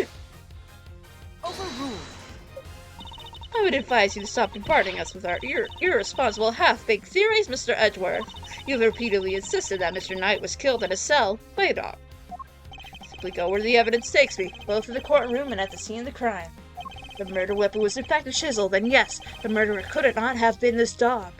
But this begs the question of what exactly it was we saw on the security footage. Oh yeah, the security footage. How do you explain that, Mr. Smarty Pants? An excellent question. The footage shows... the dog jumping on somebody. Mr. Kenneth's dog jumping up at Knight. The dog attacked Knight, but he didn't kill the man. He didn't. No, Knight was merely knocked out. The dog didn't drag a corpse to the tunnel. He dragged it alive, but a cautious Knight. The real killer was the dog's master. Oh, I get it. By bringing Knight here, Mr. Kenneth could finish the job. And you could definitely use one of the chisels to do it. Correct. You, Bodahira Kenneth. You're the only one who could have done it. Objection! Hey, Mr. Edgeworth, you ever get this on your report card? Refuses to listen, must learn to respect others. You asked me to confessing on what's yours? You already searched Mr. Kenneth himself from top to bottom, right, Gavil? Yes, we even expected his chisels, all 4 of them. There wasn't a single speck of blood. Hold it! Why, thank you, Your Honor. You have just confirmed my theory. I have? What exactly do you mean? The last time we were here, there was 5 chisels. 4. Oh yes, I remember counting them. Definitely 5. And the one that's missing is... a small one. The one we thought might be a pocket chisel. Mr. Cadius, where did you hide that chisel? Pocket chisel, and what may use... That's not his voice. A pocket chisel, and what use might I have for such a thing? I am rarely allowed to leave myself. In which case, you shouldn't have had the chance to dispose of the weapon. You've dug your own grave, Mr. Cairns. You seem to have an idea what the missing chisel might be, Mr. Edgeworth. Would you enlighten us? The Baron can't leave his cell of his own volition.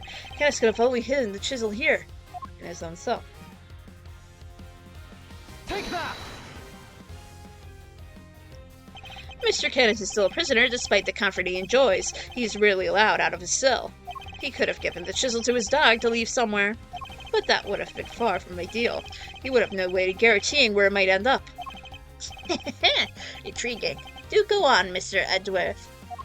Furthermore, this room is one place where a bladed instrument would not raise an eyebrow. 4 chisels, 5 chisels. Who's counting? The fact that he took full advantage of. The old keep the incriminating evidence close routine. Classic. Objection! But I looked! I searched the whole cell myself, and there's nowhere it could have hidden it. Objection! I am certain that the murder weapon is here, and that the reason why no one has found it yet is it was hidden in such an ingenious manner. Do enlighten us, Mr. Edgeworth. What was my ingenious plan? Think, Miles. There must be a hiding spot he could make use of. Think about when you came here previously.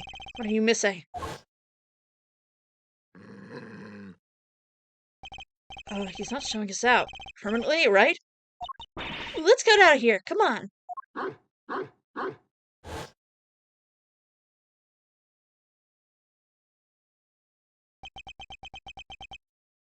The dog!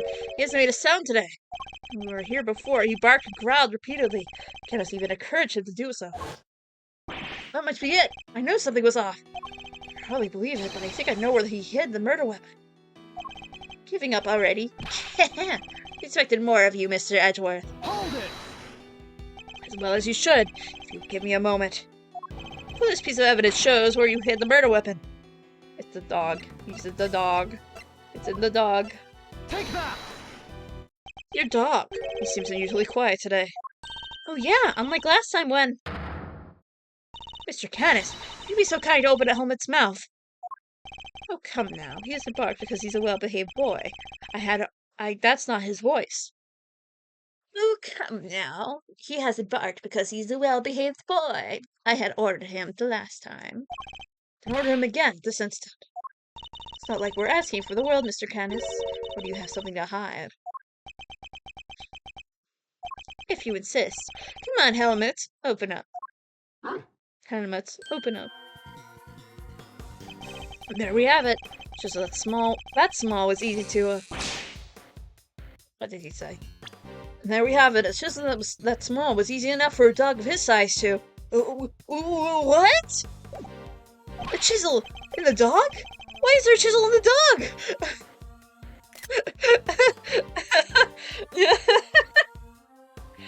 Yeah, that's a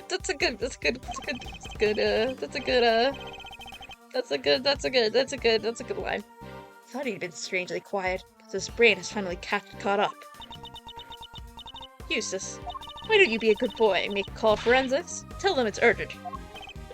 Okay. Alright, Eustace, my guy. My winner. Findings are as followed. Traces of blood were detected on the chisel. What? Not such a half-baked theory after all, was it? Alright, so we're on the same page here. This is our murder weapon, yeah? Forensics evidence cannot be ignored. No choice but to concede that it's most likely the case.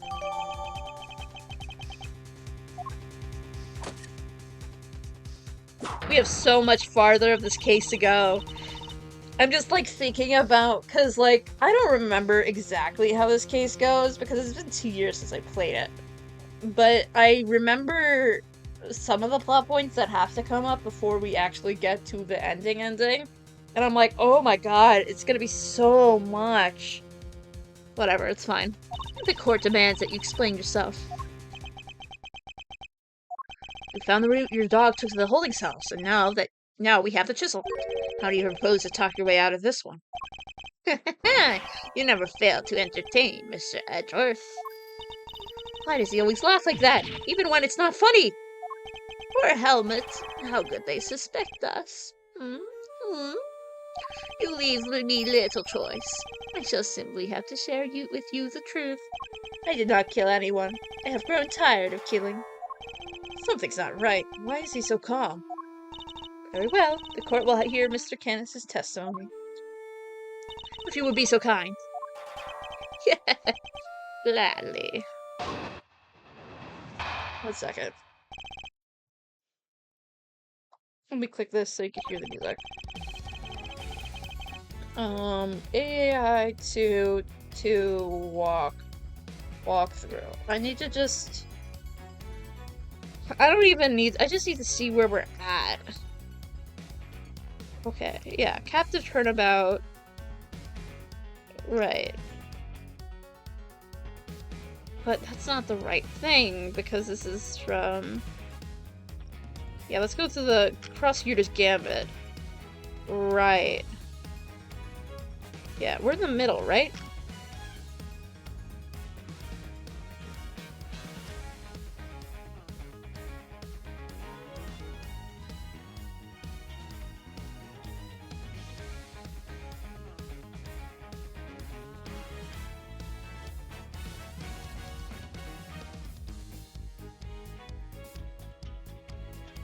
No, okay, so we are at the end. What?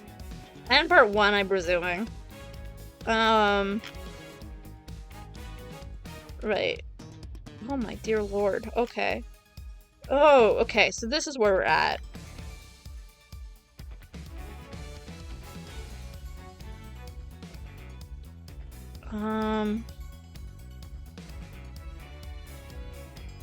Okay, we're not that far away from the second part of the ending.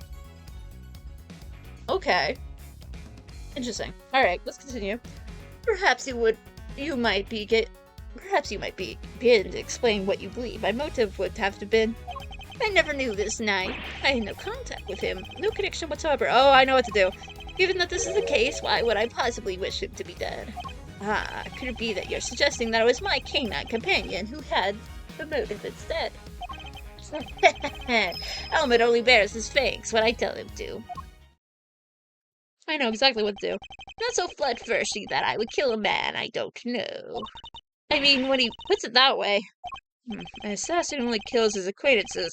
Not the soundest business model, I agree. My work requires me to deal with strangers, of course. But to murder on for his own sake, that's not my style. So I need to prove a link between Knight and Canis. To go over the evidence again and see what I can discover.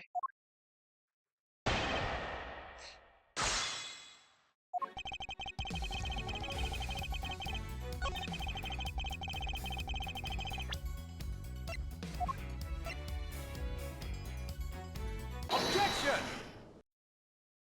Yeah, that was easy.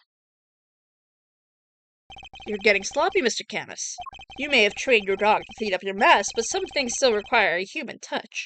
You found this in the victim's room. It's a record of a game of correspondence chess.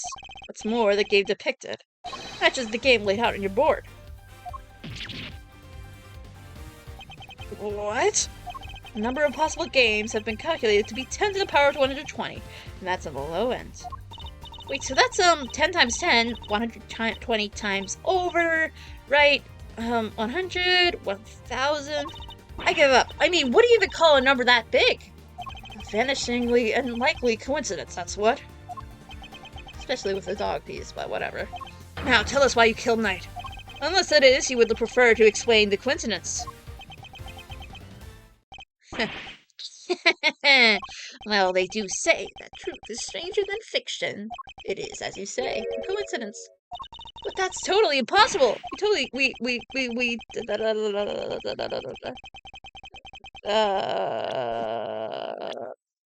That's totally impossible! We just proved that! A coincidence of a different kind, child. I never imagined my correspondence was the victim, you see. And yet here we are. Helmut is just as surprised as I am. Aren't you, Helmut? Yes, yes. Huh. I suppose there's nothing else for it but to finally tell the truth. Boy. The other prisoners had all gone to the yard, you see. There was a show of some sort, I believe. Here I was, minding my own business, when it comes in Helmet dragging a corpse of all things. I had quite the shock, not less because the murder weapon was still in the poor fellow's neck. Of course, I was none too keen on becoming a suspect, so I had Helmet take the body to the workshop. Once there, he removed the murder weapon and brought it back to me, just as I had asked. The dog pulled out the murder weapon in this workshop? Indeed he did. Removing it here would have made an awful mess after all. You know something, and that makes total sense. Remember what Mr. Saw had said, Mr. Edgeworth? That huge black dog! Rogue! He was crazy and sunk his terrible teeth into the victim's throat. That's not his voice, but I think it's funny. It was hellish, utterly hellish. That beast, that awful beast, he killed him. A rogue. I see. So what Mr. Sod actually saw was Helmut removing the murder weapon then? Precisely. I can't say I was a little disappointed that he was spotted, of course. Silly boy. It's not like you to slip up like that, isn't it, now? And there you have it. That's about all there is to tell. I did not kill the man. At most, I am responsible for the removal of the weapon. Now, will that be all? Poor Helmut is growing restless. Objection! Ooh! Ooh, new objection. Objection. That's not that bad. It reminds me of Gregory Edgeworth's objection from AAI2 in the previous version, in the fan translation. It reminds me of ProZD's Edgeworth. Interesting. Sorry, but if you can entertain us for a little longer, Mr. Canis. Thunder. No offense, Palio, but I don't think you've quite told us everything. I am sure we'd like to know why you thought you needed to pull the chisel out in the first place. He's right. I sense that he would move the body to avoid suspicion. Canis had no reason to recover the murder weapon. So the mute one isn't as dumb as I thought. Please answer the question, Mr. Canis. It was because of the bell. The one attached to the chisel. The one around Velvet's neck. A very distinctive design, if you will. Of course, they were something of a trademark of yours, were they not? I don't get it. How does that even work? Bodhidharma Kanis, the blind butcher. His appearance is always announced by the sound of his bells.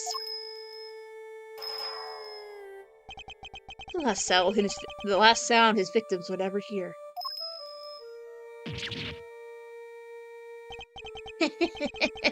You flatter me. Though it's been some years since you last saw one of them, you remember them well. Your knife and his attached bell was one of the pieces of evidence seized in our case against you. Yes, it was but one of my bells. One of the only two in existence. Just two. Two and only two. One for my knife, and one for my beloved helmet. Exquisitely crafted, utterly unique. My ears are my guide, after all. And I must be able to use my tools precisely. Oh, interesting. I'm trying to figure out, okay, I'm thinking to myself in my brain about things that I know that I shouldn't know because I played this game before. Interesting. Okay. Of course, as you said, the knife has long since been taken from me. Right. When the helmet brought the body to my son, I was rather surprised to hear a familiar sound. At first I was sure that my knife had been used to do the deed. But no, a chisel, an ordinary chisel. Certainly no assassin's blade. Nonetheless, the bell would have suggested my involvement, compounding the matter as the fact that I am the only person in this prison permitted to use such tools. It was clear that I would become a prime suspect, and so the chisel had to be removed and hidden. Hold it! Still claimed that all you did was have the dog move the body. You had nothing to do with the killing. How could I? I told you, the chisel is not mine. You need not take my word, Mr. Edgeworth. Why not have it checked for fingerprints? Eustace! Huh? Me? I don't know how to check for prints. Get forensics. Oh, right. Sure thing. Okay, Eustace. We got him. Fingerprints. They're Mr. Knight's. And Mr. Case? Nope. Just Mr. Knight's. Oh, forensics says there's no sign of prints having been wiped off. Interesting. Knight's fingerprints. This isn't good. Should I get them to check again? Now do you see? I have never so much touched that chisel. Helmut carried it in his mouth, that is all. Therefore, any prints must belong to whoever had it last. So the murder weapon belonged to the victim? Oh, that's not helpful. As I said, I have not just touched the chisel. Therefore, I cannot be the killer. Or do you wish to suggest otherwise? I have got nothing to counter with. But what could this mean? Is he not the killer after all? Is he actually telling the truth? No, he can't be. I am sure this goes without saying, Mr. Edgeworth, but if you do not find a solution to your current predicament, and quickly, I will have little choice but to relieve you of your badge. Either my patience has a limit, and I will not tolerate you throwing this investigation into chaos. Am I clear? You've done it now, sir! She's serious! I hate to admit it, but the fingerprints turned everything on its head. Without more evidence, I'm back to square one. Wait, something doesn't add up. A few things, actually. What would Mr. Knight have needed a chisel for? I can do a lot with a chisel child. Break out of prison for one. Alright, then how did he get in here? There's no way the guards would let him bring in a super sharp tool with him, right, Mr. Edgeworth? Hey, Earth, Mr. Edgeworth! Can't stand there and haw just like because of a little setback. The most important thing here is finding the truth, you know? It doesn't matter how we get there. As long as we save Simon in the end. Can't give up now, or never, or ever. Yeah, what she said. I'll second that. You won me around with that, Kay. I have to offer you a job for real. So, I've mentioned this before, but it's so interesting looking at the line weight between both Edgeworth and Mr. Fender. Mr. Fender looks so much smoother and clean, but Mr. Miles Edgeworth looks so shitty. It's like I said, the defense never rests. Or rather, like your pop said, what do you think lies at the heart of the words, Miles? Of those words, Miles? Any guesses? The heart of those words. It's like this, as defense attorneys, our client's fate rests on our shoulders. We're the only ones they could turn to. Simon's our client, and we're the only ones who could save him. So he can't rest. Well, he's counting on us. I'm not about to turn my back on your old man's legacy. Are you? Never. Never! I would never do that! I'm an associate with the defense now. No, I'm associates with my father's firm. It's the role I have chosen. And that means that if I fail to save my client, I have failed in my duties. I will honor my father's vision. Save Simon's sake. No matter what the setbacks I face, I cannot admit defeat. If one path is blocked, I must simply find another. There we go. That's a Miles Edgeworth I know. Now let's find a new path forward. We can start by trying to figure out how Mr. Knight brought the chisel into the prison. Right, how would Knight have managed to bring a chisel in here? Take that! Usually it wouldn't be possible to bring a metal object into this facility undetected. Because of the security gates, right? Correct, but we already know that checks at one of the gates haven't been entirely thorough of late. Namely the gate at the entrance to the detention center. The gate is only used to scan people. Any items they bring into the facility are only subjected to a cursory check. Are you telling me that the chest check was put through the metal detector? It should have been. Alas, it seems the guards have grown a little lax in that regard of late. I took advantage of this little oversight and had Mr. Sate bring him the chisel. Hidden inside the pocket chest set. That does answer one of our questions. And it suggests that the chisel was indeed Mr. Knight's and not Mr. Kindness's.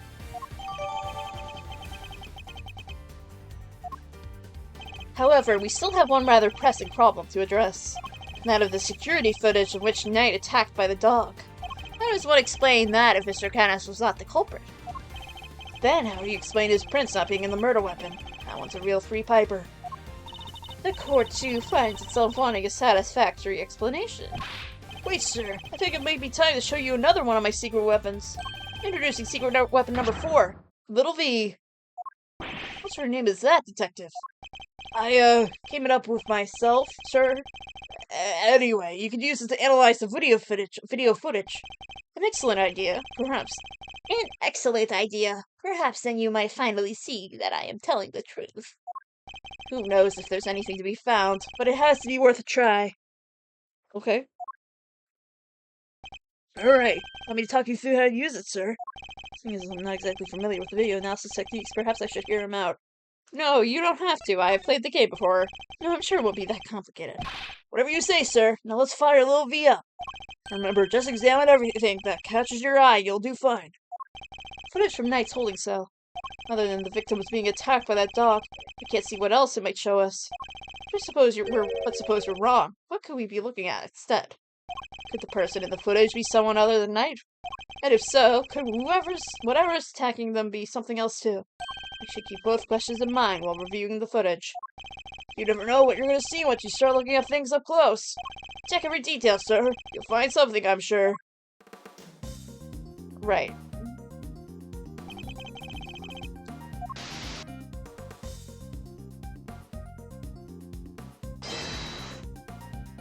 Uh-oh. Didn't mean to do that.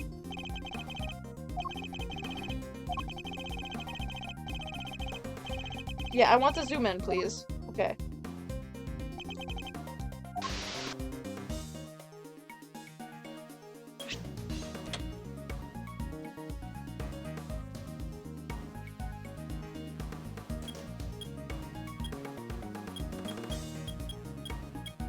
I like going frame by frame. This is fun.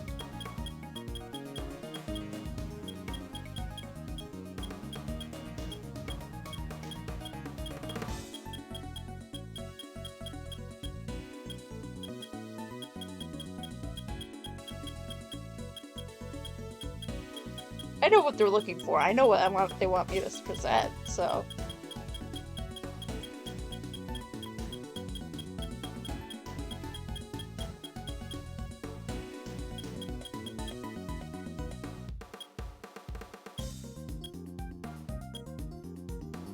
Is that it?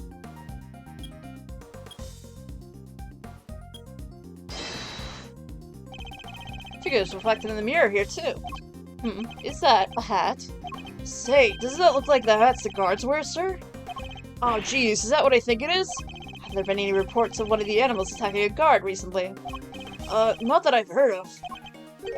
So this may not be a guard at all, but someone dressed as one. Perhaps this might shed a little light on the matter of the hat. Take that! Right. So no guards have reported being attacked by animals as far as we know. But we did hear about a guard's spare uniform being stolen. Could the person in the security footage perhaps be someone got disguised as a guard?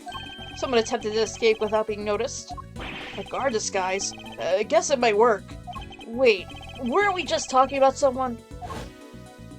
You were indeed. Someone who seems to have successfully made his escape.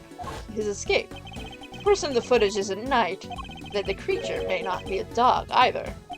You're right, sir. Let's zoom in and check. Someone in this footage seems odd. Let me watch this again.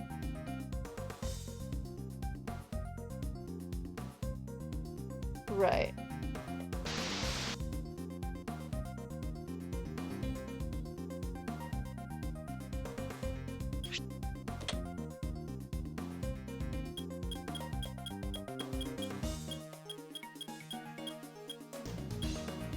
Oh my god, look at him. He's so cute. No, it's not seeing things. I know what it is. Like, whatever.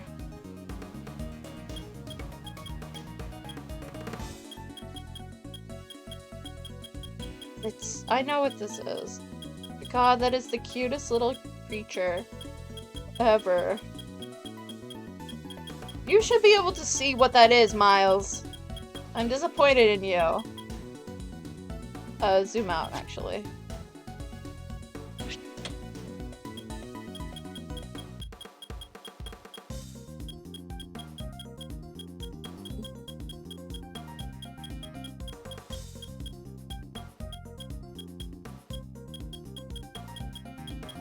Right.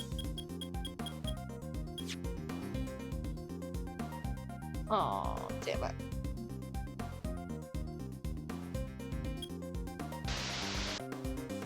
What the hell do you want from me?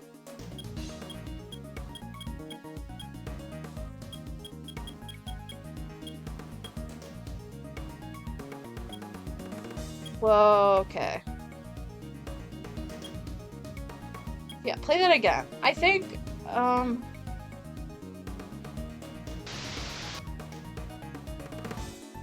this is so weird seeing this in 3D.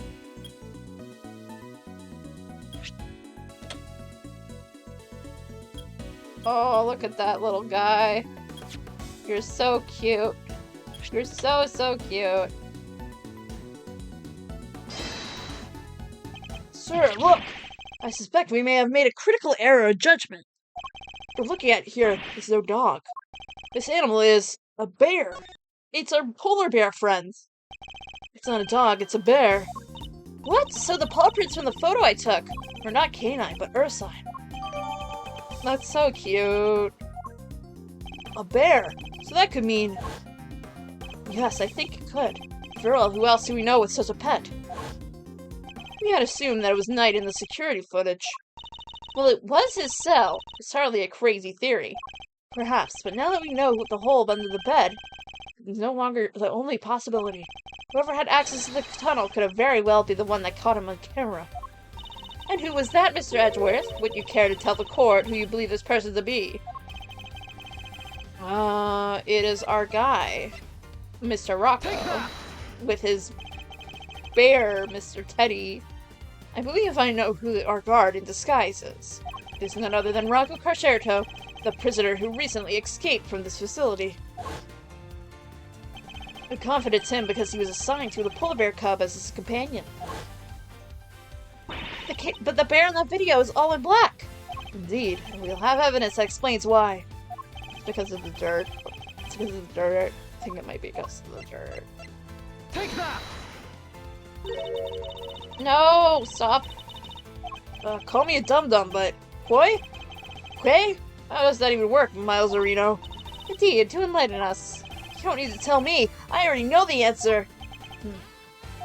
The court requests that the defense refrain from making baseless assumptions. Don't do that to me. Oh, it's the mud pack treatment.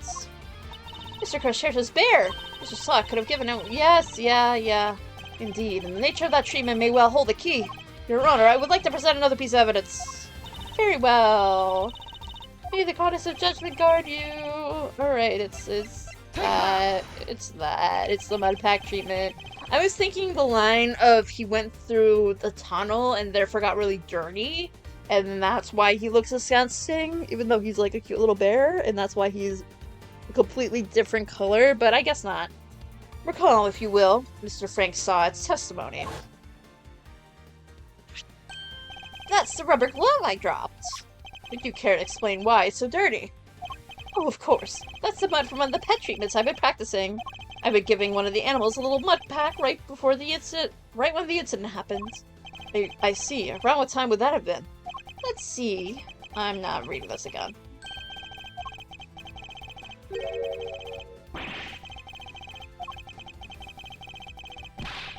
Do do do do do do do. Do do do do do. While the circus performance was underway, he was giving one of the animals a mud pack treatment. And that animal could have been, indeed, our polar bear. Mr. Edgeworth, your latest assertion simply introduced another contradiction. The footage from the security camera. Objection! I fully understand, Your Honor, and your doubts are entirely justified. Mr. Sod mentioned applying this mud packet while the circus performance was underway, and this does indeed introduce a new contradiction concerning the security footage. It does? Yes, let's put it this way. When would you expect the footage have been recorded, Kay? If it was taken right after he applied the mud pack treatment, it should have been around 9 AM. In which case, something isn't right about the footage. Really? And what's that? It's the time. Take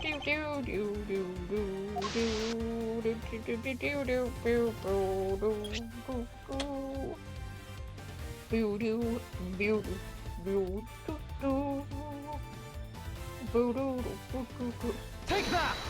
It's the time, right? Okay, thank you for accepting that. Mr. Solid said he had administered treatment around 9 AM. In which case, the security footage would also show a time around 9. However, the timestamp says 6:42 AM. On the day of the murder, the prisoners all went out to the yard to watch the circus. All except 3, Mr. Canis, who remained in his cell in maximum security. Mr. Sod, who was administering this mud pack treatment in the workshop, and Rocco Carcerto, who had been awaiting that precise moment to put his escape plan into action. And that's why there was 3 spots left outside, because Fifi said so. I believe he entrusted the bear to Mr. Sod before entering the tunnel. Oh, he's so cute! Oh, look at him! He's so tiny! Oh my god! That is such a cute little bear! Oh! The bear then slipped out of Mr. Sod's grasp and ran after its human. Oh my god. Mr. Sod would then have left the workshop to pursue the bear, at which point he saw Mr. Canis' dog retrieving the murder weapon from Knight's body. rifle fits perfectly, except for the security footage, which should have been recorded from around 9 a.m. However, the timestamp is 3 hours off. Why would the timestamp be wrong? Detective, I would like you to have the security camera examined. Right away, please.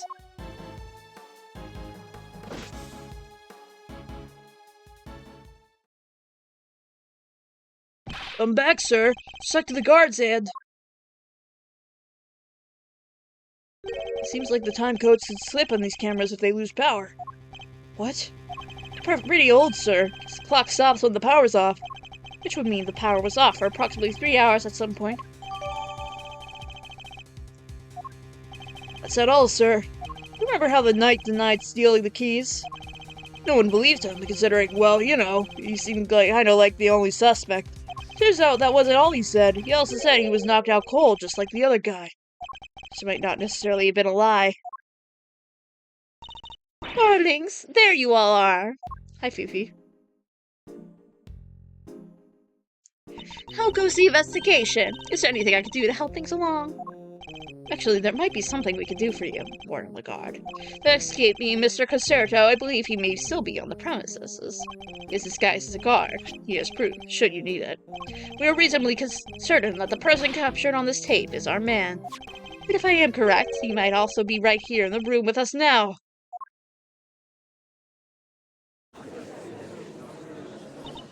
Hey, Mr. Concerto would have been wearing a bracelet, right?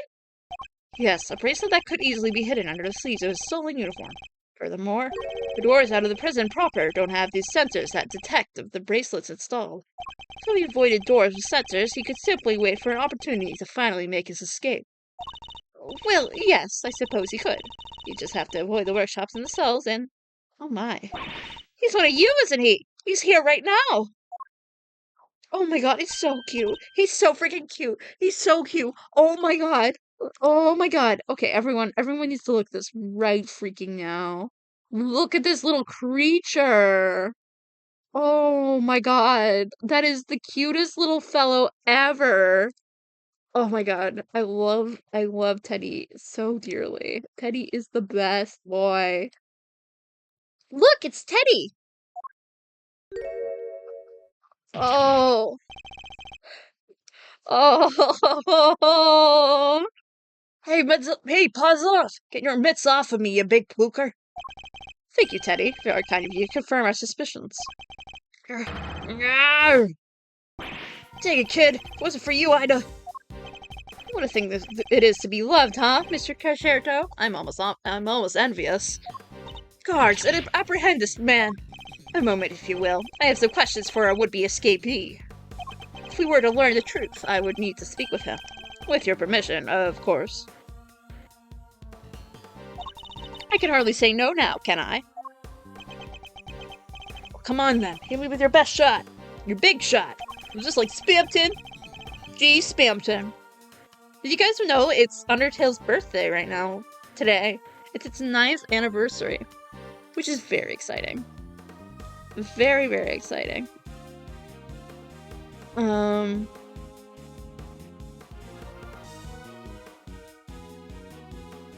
But yeah, it's Undertale's birthday. It's its 9th anniversary today. Today. On this one day of the year, it is the birthday. For Undertale. So it's highly possible that he had something to offer. Tell me what you were doing on the day Mr. Knight's body was discovered.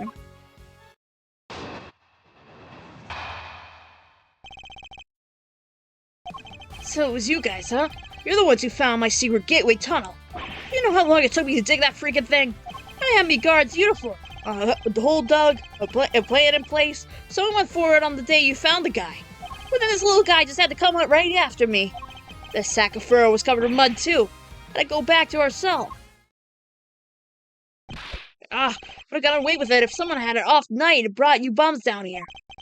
You claim to have dug that tunnel just now. How exactly did you do it? How? Used everything I could to get my hands on, see? Hammers, spoons, you name it. Spent every dime I had on this Kagami fixer. And what do I get to show for it now, huh? Don't be disheartened, friends. Tomorrow is another day. There's an outside chance Mr. Carcerto and Knight get face to face just before Knight's death. I should see what other details I can extract from him. Alright, let's press some things. Hold it! Shut up! What are you telling me to hold it? Tell me, you said you don't know nothing. You don't know what I had to. Had to come crawling to the fixer monk. Had to grovel and you kowtow day after day. How are you gonna give me back the hours, huh? The days, the months? Can't get a word in edgewise. Just like Edgeworth. You should have never stuck your noses in my tunnel. Never. Hold it! So the tunnel was all your work? Every inch. You see everybody else in the cell where you're there, huh? That's quite the effort even for an athlete. Yeah, now that I think about it, that is an insane amount of digging for one guy. Yeah, well, you don't even know the half of it, kid. But it ain't like I had a choice. Trust nobody and don't get caught. Them's the rules the con's gotta live by. Huh, you know, the rules of being a great thief are pretty similar. Okay, I'd rather you not start sympathizing with our suspect. Huh, I was just joking, Mr. Edgeworth. Ain't no sinking joke to me. You punks owe me. Hand me a guard's uniform, a whole dog, and a plan of lace. Went for it the day you found the guy. Hold it! The uniform. That was from the fixer, too. Uh-huh, sure was. Heard that he had something on one of those guards. Had the guy swipe it from the palace locker. And were you wearing it? Were you crawling through the tunnel? Nope, would've got dirt on it. Had to hold on to it till it got to the holding cell. Wish I was out of there and all dressed up. But in the cell door should have been a piece of cake. There we go, I thinks. Freedom's beckons. Then this furball here jumps at me. Which will be the moment captured on camera. I see. Be grateful if you could add that to your testimony.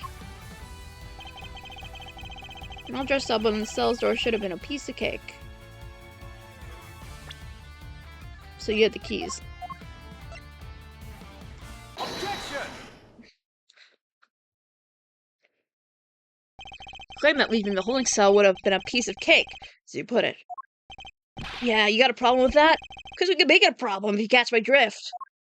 Even once you had reached Knight's cell, you set another door to contend with. How exactly did you plan on opening it? Mr. Concerto, I posit that leaving the cell would have been a piece of cake, only because he had the key. I don't got no secret key.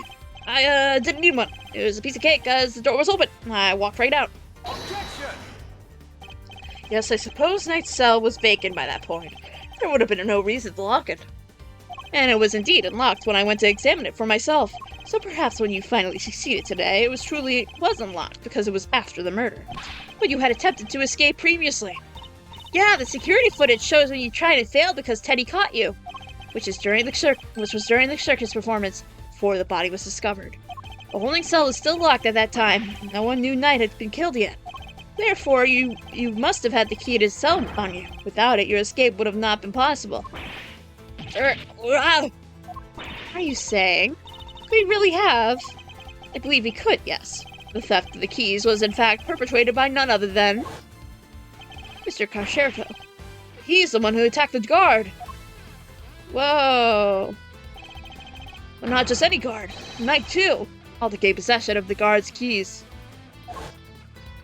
It wasn't me, you lousy bum. I don't even know that Knight guy. Objection! After you stole the keys, you went back to our cell to avoid suspicion. And then you waited for the perfect moment to escape. A moment when the prison would be almost deserted. That's right, the moment of the show. It's before the discovery of the body. And luckily for you, that particular attempt was thwarted by your furry friends. Says who, huh? You have proof, genius? They say you're win yet. Nuh-uh. Knight knocked out the guard for the count, and everybody knows it. Objection! Don't play games with me. Knight was as much a victim as the guard in this case. As a matter of fact, I have proved that Knight had been attacked in his cell. Wipe the floor, right?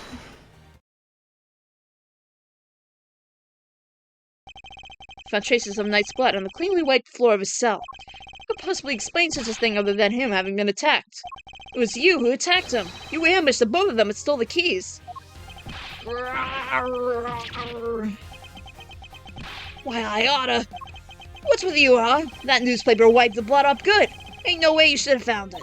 Okay, but why do you think you had to wipe it up anyway? If they checked Knight in the guard's hands, I would have seen those two never came to blows. Blood'll give up the whole gang. Ain't no way they figured out there was a third man in the ring. Plus, when they started sniffing around on the floor, they'd found the tunnel in a heartbeat. So you wiped up the blood to buy yourself a little more time, so you could wait for a better opportunity? Sadly, the opportunity you sought wasn't good enough to get you clear of the prison, it seems. Now, hand over the keys. Oh god, that looks so gross in HD. Oh, run away, Teddy, run away! Ugh, my poor teeth hurts for him. Ow. Ugh. KO'd by a lousy sticking bum. Fine, you want keys? Here, I help you choke on him. Okay. Overruled. Wait a moment, and Mr. Carcerto had the keys. Indeed, Your Honor. The theory relies on Knight having used the keys to allegedly stole to escape his cell. That was the only way he could have been able to move enter Mr. Saint's cage and be moved to the workshop. Unfortunately for you, you now know that theory cannot possibly be true. Yay! No! Yes, it's changing things up a bit, yeah? I'm the only person who could have moved Knight's body. And it's the one person who knew about that tunnel. No, you gotta be freaking... Mr. Carcerto, you're under arrest. Come quietly now, pal. Wait, you got the wrong guy. I didn't do nothing. Alright, fine, I knocked those two chumps out. And I stole the keys. But after that, I went right back to the cell and waited for my moment. Next time I went to Knight's cell, there was nobody around. And I mean nobody. Plus his body was found in the workshop. You think I just magicked my way in there or something? Couldn't even gotten out of the cell. Indeed, you only have the key to Knight's cell. You couldn't have left your own cell back in the prison. What? Mr. Canis' dog could. What? It's not you, but Helmet that moved the body from your cell to the workshop. I get it now. You're saying that he wasn't the only con in this conspiracy. Very funny. Indeed, one could easily imagine that Mr. Carcerto and Mr. Canis might have worked together. Mr. Carcerto could have killed Knight and dragged him back into the cell, and then Mr. Canis' dog took him from there to the workshop. There are no restrictions on the animal's movements within the prison. Movement between the detention center and the prison proper, however, is tightly controlled. There was only one possible route, and only you could have taken advantage of it, Mr. Carcerto. How could you be so sure, huh? Maybe there's more of them and you just don't know. Something tells me that digging this single tunnel was arduous enough. You got that right. Try scraping more than one hole into the dirt with a spoon. Luckily for me, I didn't have to dig the whole way. Somebody already did a whole bunch of the work for me. What? You didn't dig the entire tunnel yourself? Nope. Found it when they put me in that cell. Ran all the way from there to the well in the yard already. Even looked down the well to check it from there. It was the same tunnel, alright. It's made good on what somebody else has already started. And what was the original tunnel for? Who knows? You're the one with all the answers, pal. Maybe somebody else tried to break out. Ooh, or maybe the animals dug it. Like to get water for the well or something. I've heard more plausible scenarios than that in the B-grade movies, Kay. All's dry, kid. Ain't no water to be had down there. Though, come to think of it, a smell. Yeah, always smelled kind of nice down there. Nice? Gee, I don't know. Smells sort of like dessert, I guess. A sweet scent. Sounds very familiar. Where did we come across a sweet scent before? On the body. Take that! Detective Gumshoe noticed a very sweet scent when we were examining Knight's body. With the help of a police dog, we followed the scent of the body and traced its route back through the prison. And that, Mr. Carcerto, is how we found your tunnel. Could that same sweet scent must be what you noticed coming from the well? Very clever, Mr. Edgeworth. You mean to suggest that this is evidence of the body having been moved through the tunnel? I do. Furthermore, Mr. Carcerto, you're the only person who could have done it. Nobody else had access. You have our thanks, Mr. Carcerto. Truly. Finally the truth comes into view. Now unburden yourself. It is time. Confess your role in this tragic incident. What? You ain't pinning this on me. Glad to see that we're finally in agreement, Your Honor. Oh, if only we were, Mr. Edgeworth. Mr. Carcerto may have been an accomplice, but not of Mr. Canis. No, he was working with Mr. Knight. Hold it! What do you mean? I do not believe that he moved Mr. Knight's body. Instead, I believe that he lent Mr. Knight the use of his keys he stole. You gotta be kidding me! Granted, it seems likely he attacked Mr. Knight, but that doesn't necessarily mean that Mr. Knight was knocked unconscious as a result. And what if he wasn't? What if he and Mr. Carcerto had reached a certain agreement? What kind of agreement, exactly? Mr. Knight was plotting an escape for which he required the means of leaving his cell. And here was that precise means in the form of the keys Mr. Carcerto had just stolen from the guard. Mr. Carcerto himself would have had to pass through Mr. Knight's cell in order to effect his own escape. Mr. Knight needed only to shout and alert the guards, and Mr. Carcerto's plans would be ruined. And so, the two struck a deal. Lady, the only striking I do is with my fists. My, still you deny it. So, we're agreeing that we still disagree? Mr. Knight had Mr. Carcerto unlock the cell, so when Mr. Saint arrived, he could escape into the cage. Mr. Saint was then able to move him into the prison proper, just as planned.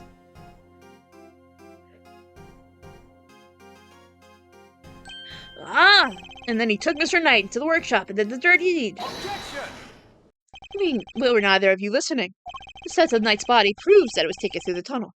It was moved from a cell to the... Perhaps if you would let me finish, Mr. Edgeworth. I am not denying that Mr. Knight's body was moved through the tunnel. What are you driving at? Is this a trick question? As you say, Mr. Edgeworth, the sweet sense shows the route the body took. However, it did not enter the tunnel from Mr. Knight's cell. Huh? Then how did it get down there? There's another possibility, one that you seem to overlook. The well in the yard. Could a body have not entered the tunnel from there? The well in the yard? Oh yeah, that thing!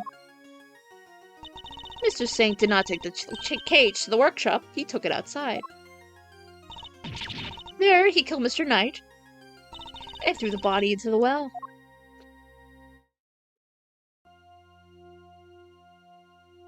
Mr. Canis' dog then dragged Mr. Knight's body here to his owner's cell from the bottom of the well.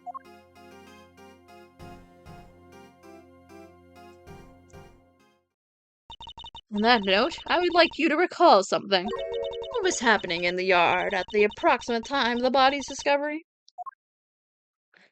The circus show, alright? Regina and Simon were performing for everyone. Wait, Simon! Indeed. So you see how it must have been him who disposed of the body. Judge Gavelle is truly a formidable opponent. She so effortlessly adjusted her theory to fit the facts. Proposed that Mr. Knight was taken to the yard, not the workshop. And as we have established, Mr. Saint was off stage for 15 minutes. Ample time to throw the body down the well, I am sure you will agree. Objection! Your deduction is impressive, Your Honor. However, even supposing that the knight's body was indeed thrown down the well, you cannot conclusively say that it was during the show. Could have happened at a different time. Overruled! My sympathies, Mr. Edgeworth, but it simply could not have. What? Mr. Carcerto was using the tunnel around the same time the show began. Mr. Carcerto, did you happen to trip over a corpse while you were down there? No. Place was clean. Gurk? Gurk? If the body had been at the bottom of the well before the show began, Mr. Carcerto would have seen it. However, he saw no such thing.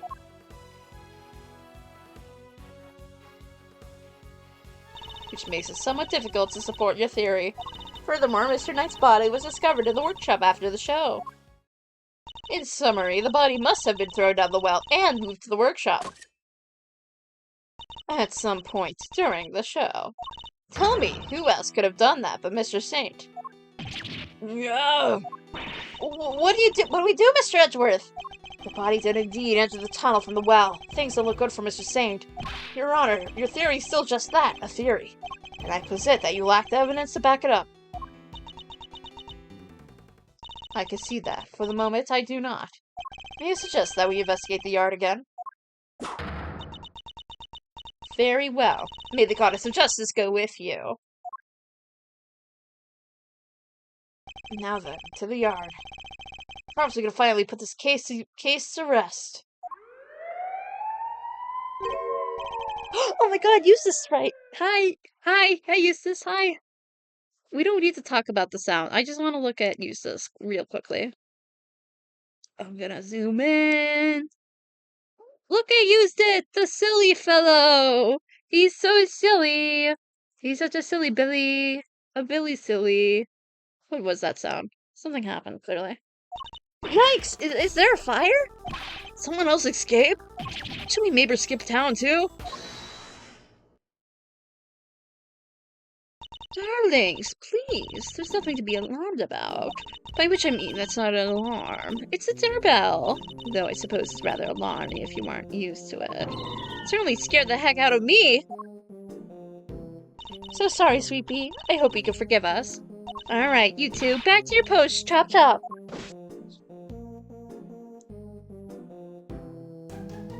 As for you, Rocco Sarcerto, it's time you went back to your room. Fine. I get the picture. Come on, Teddy. We're out of here. I think I gave him a New York accent the last time I played, too. I, deeply remember just giving him a really thick New York accent. Not a real thick New York accent. It's like a really shitty New York accent. I'm gonna preface that. It's not good.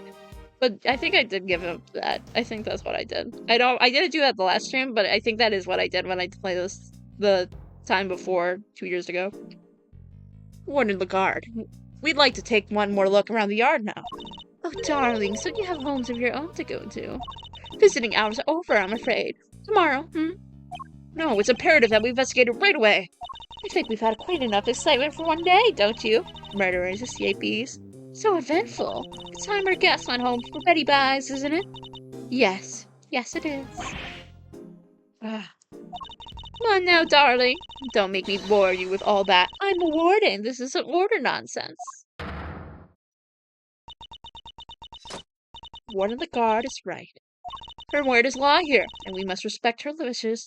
Mr. Edgeworth, your investigation of the yard will have to wait until tomorrow.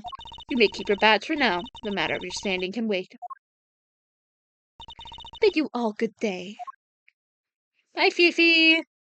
Will not miss you. I actually kind of dislike her, but also I think she's interesting. What are you waiting for, kittykins? If you go. Fine, at least there is a tomorrow for me. This is true. Judge Gavelle believes the knight's body was dropped down the well, and then taken through Mr. Carcerto's cell to the workshop. But is that truly the case? The facts really support her theory. She also seems to believe Mr. Sate had to be the one to move the body. But was he really the only one with the opportunity to do so? Come on, Mr. Edgeworth. Tomorrow's another day. We'll figure out a way to save Simon. I know we will. Yes, we will. I'll prove that Mr. Sate is innocent, beyond a shadow of a doubt. Alright. We're gonna end there. Because although I would love to finish this case, I don't think we'll make it. Because we have still the last part of this case to go. Alright, we're gonna end there. Alrighty. Okay, so where are we at? Alright, we're gonna go. Finally Age Lemons is representing Team Future in Splatoon, which is very exciting. A lot of stuff is happening in Splatoon at the moment, and everyone is having a great time. And I am not a Splatooner. However, you guys should all give them some love. And so for next week, Saturday, we're gonna be doing Sea of Stars, and then Sunday, we're gonna be doing Ace 30 Investigation 2. I'm really hoping to get done with this case. Or no, we'll definitely get done with this case by next time, I'm thinking. And then we'll continue on with more of Probably case 3. Or probably start case 3, because case 3 is a really long case. So we're gonna have to just chip at it, and that's fine. To be understandable as a case 3 case. It's a really good case though, so I'm very excited to see everything. But still. Anyway. Anyway. Um I hope you guys have a wonderful rest of your day, nights, evenings. If you want to join the raid, join us with Astrid, as per usual. And I will see you guys soon. Thank you guys for stopping by, and I hope you have a wonderful rest of your day, night, evenings. Bye bye!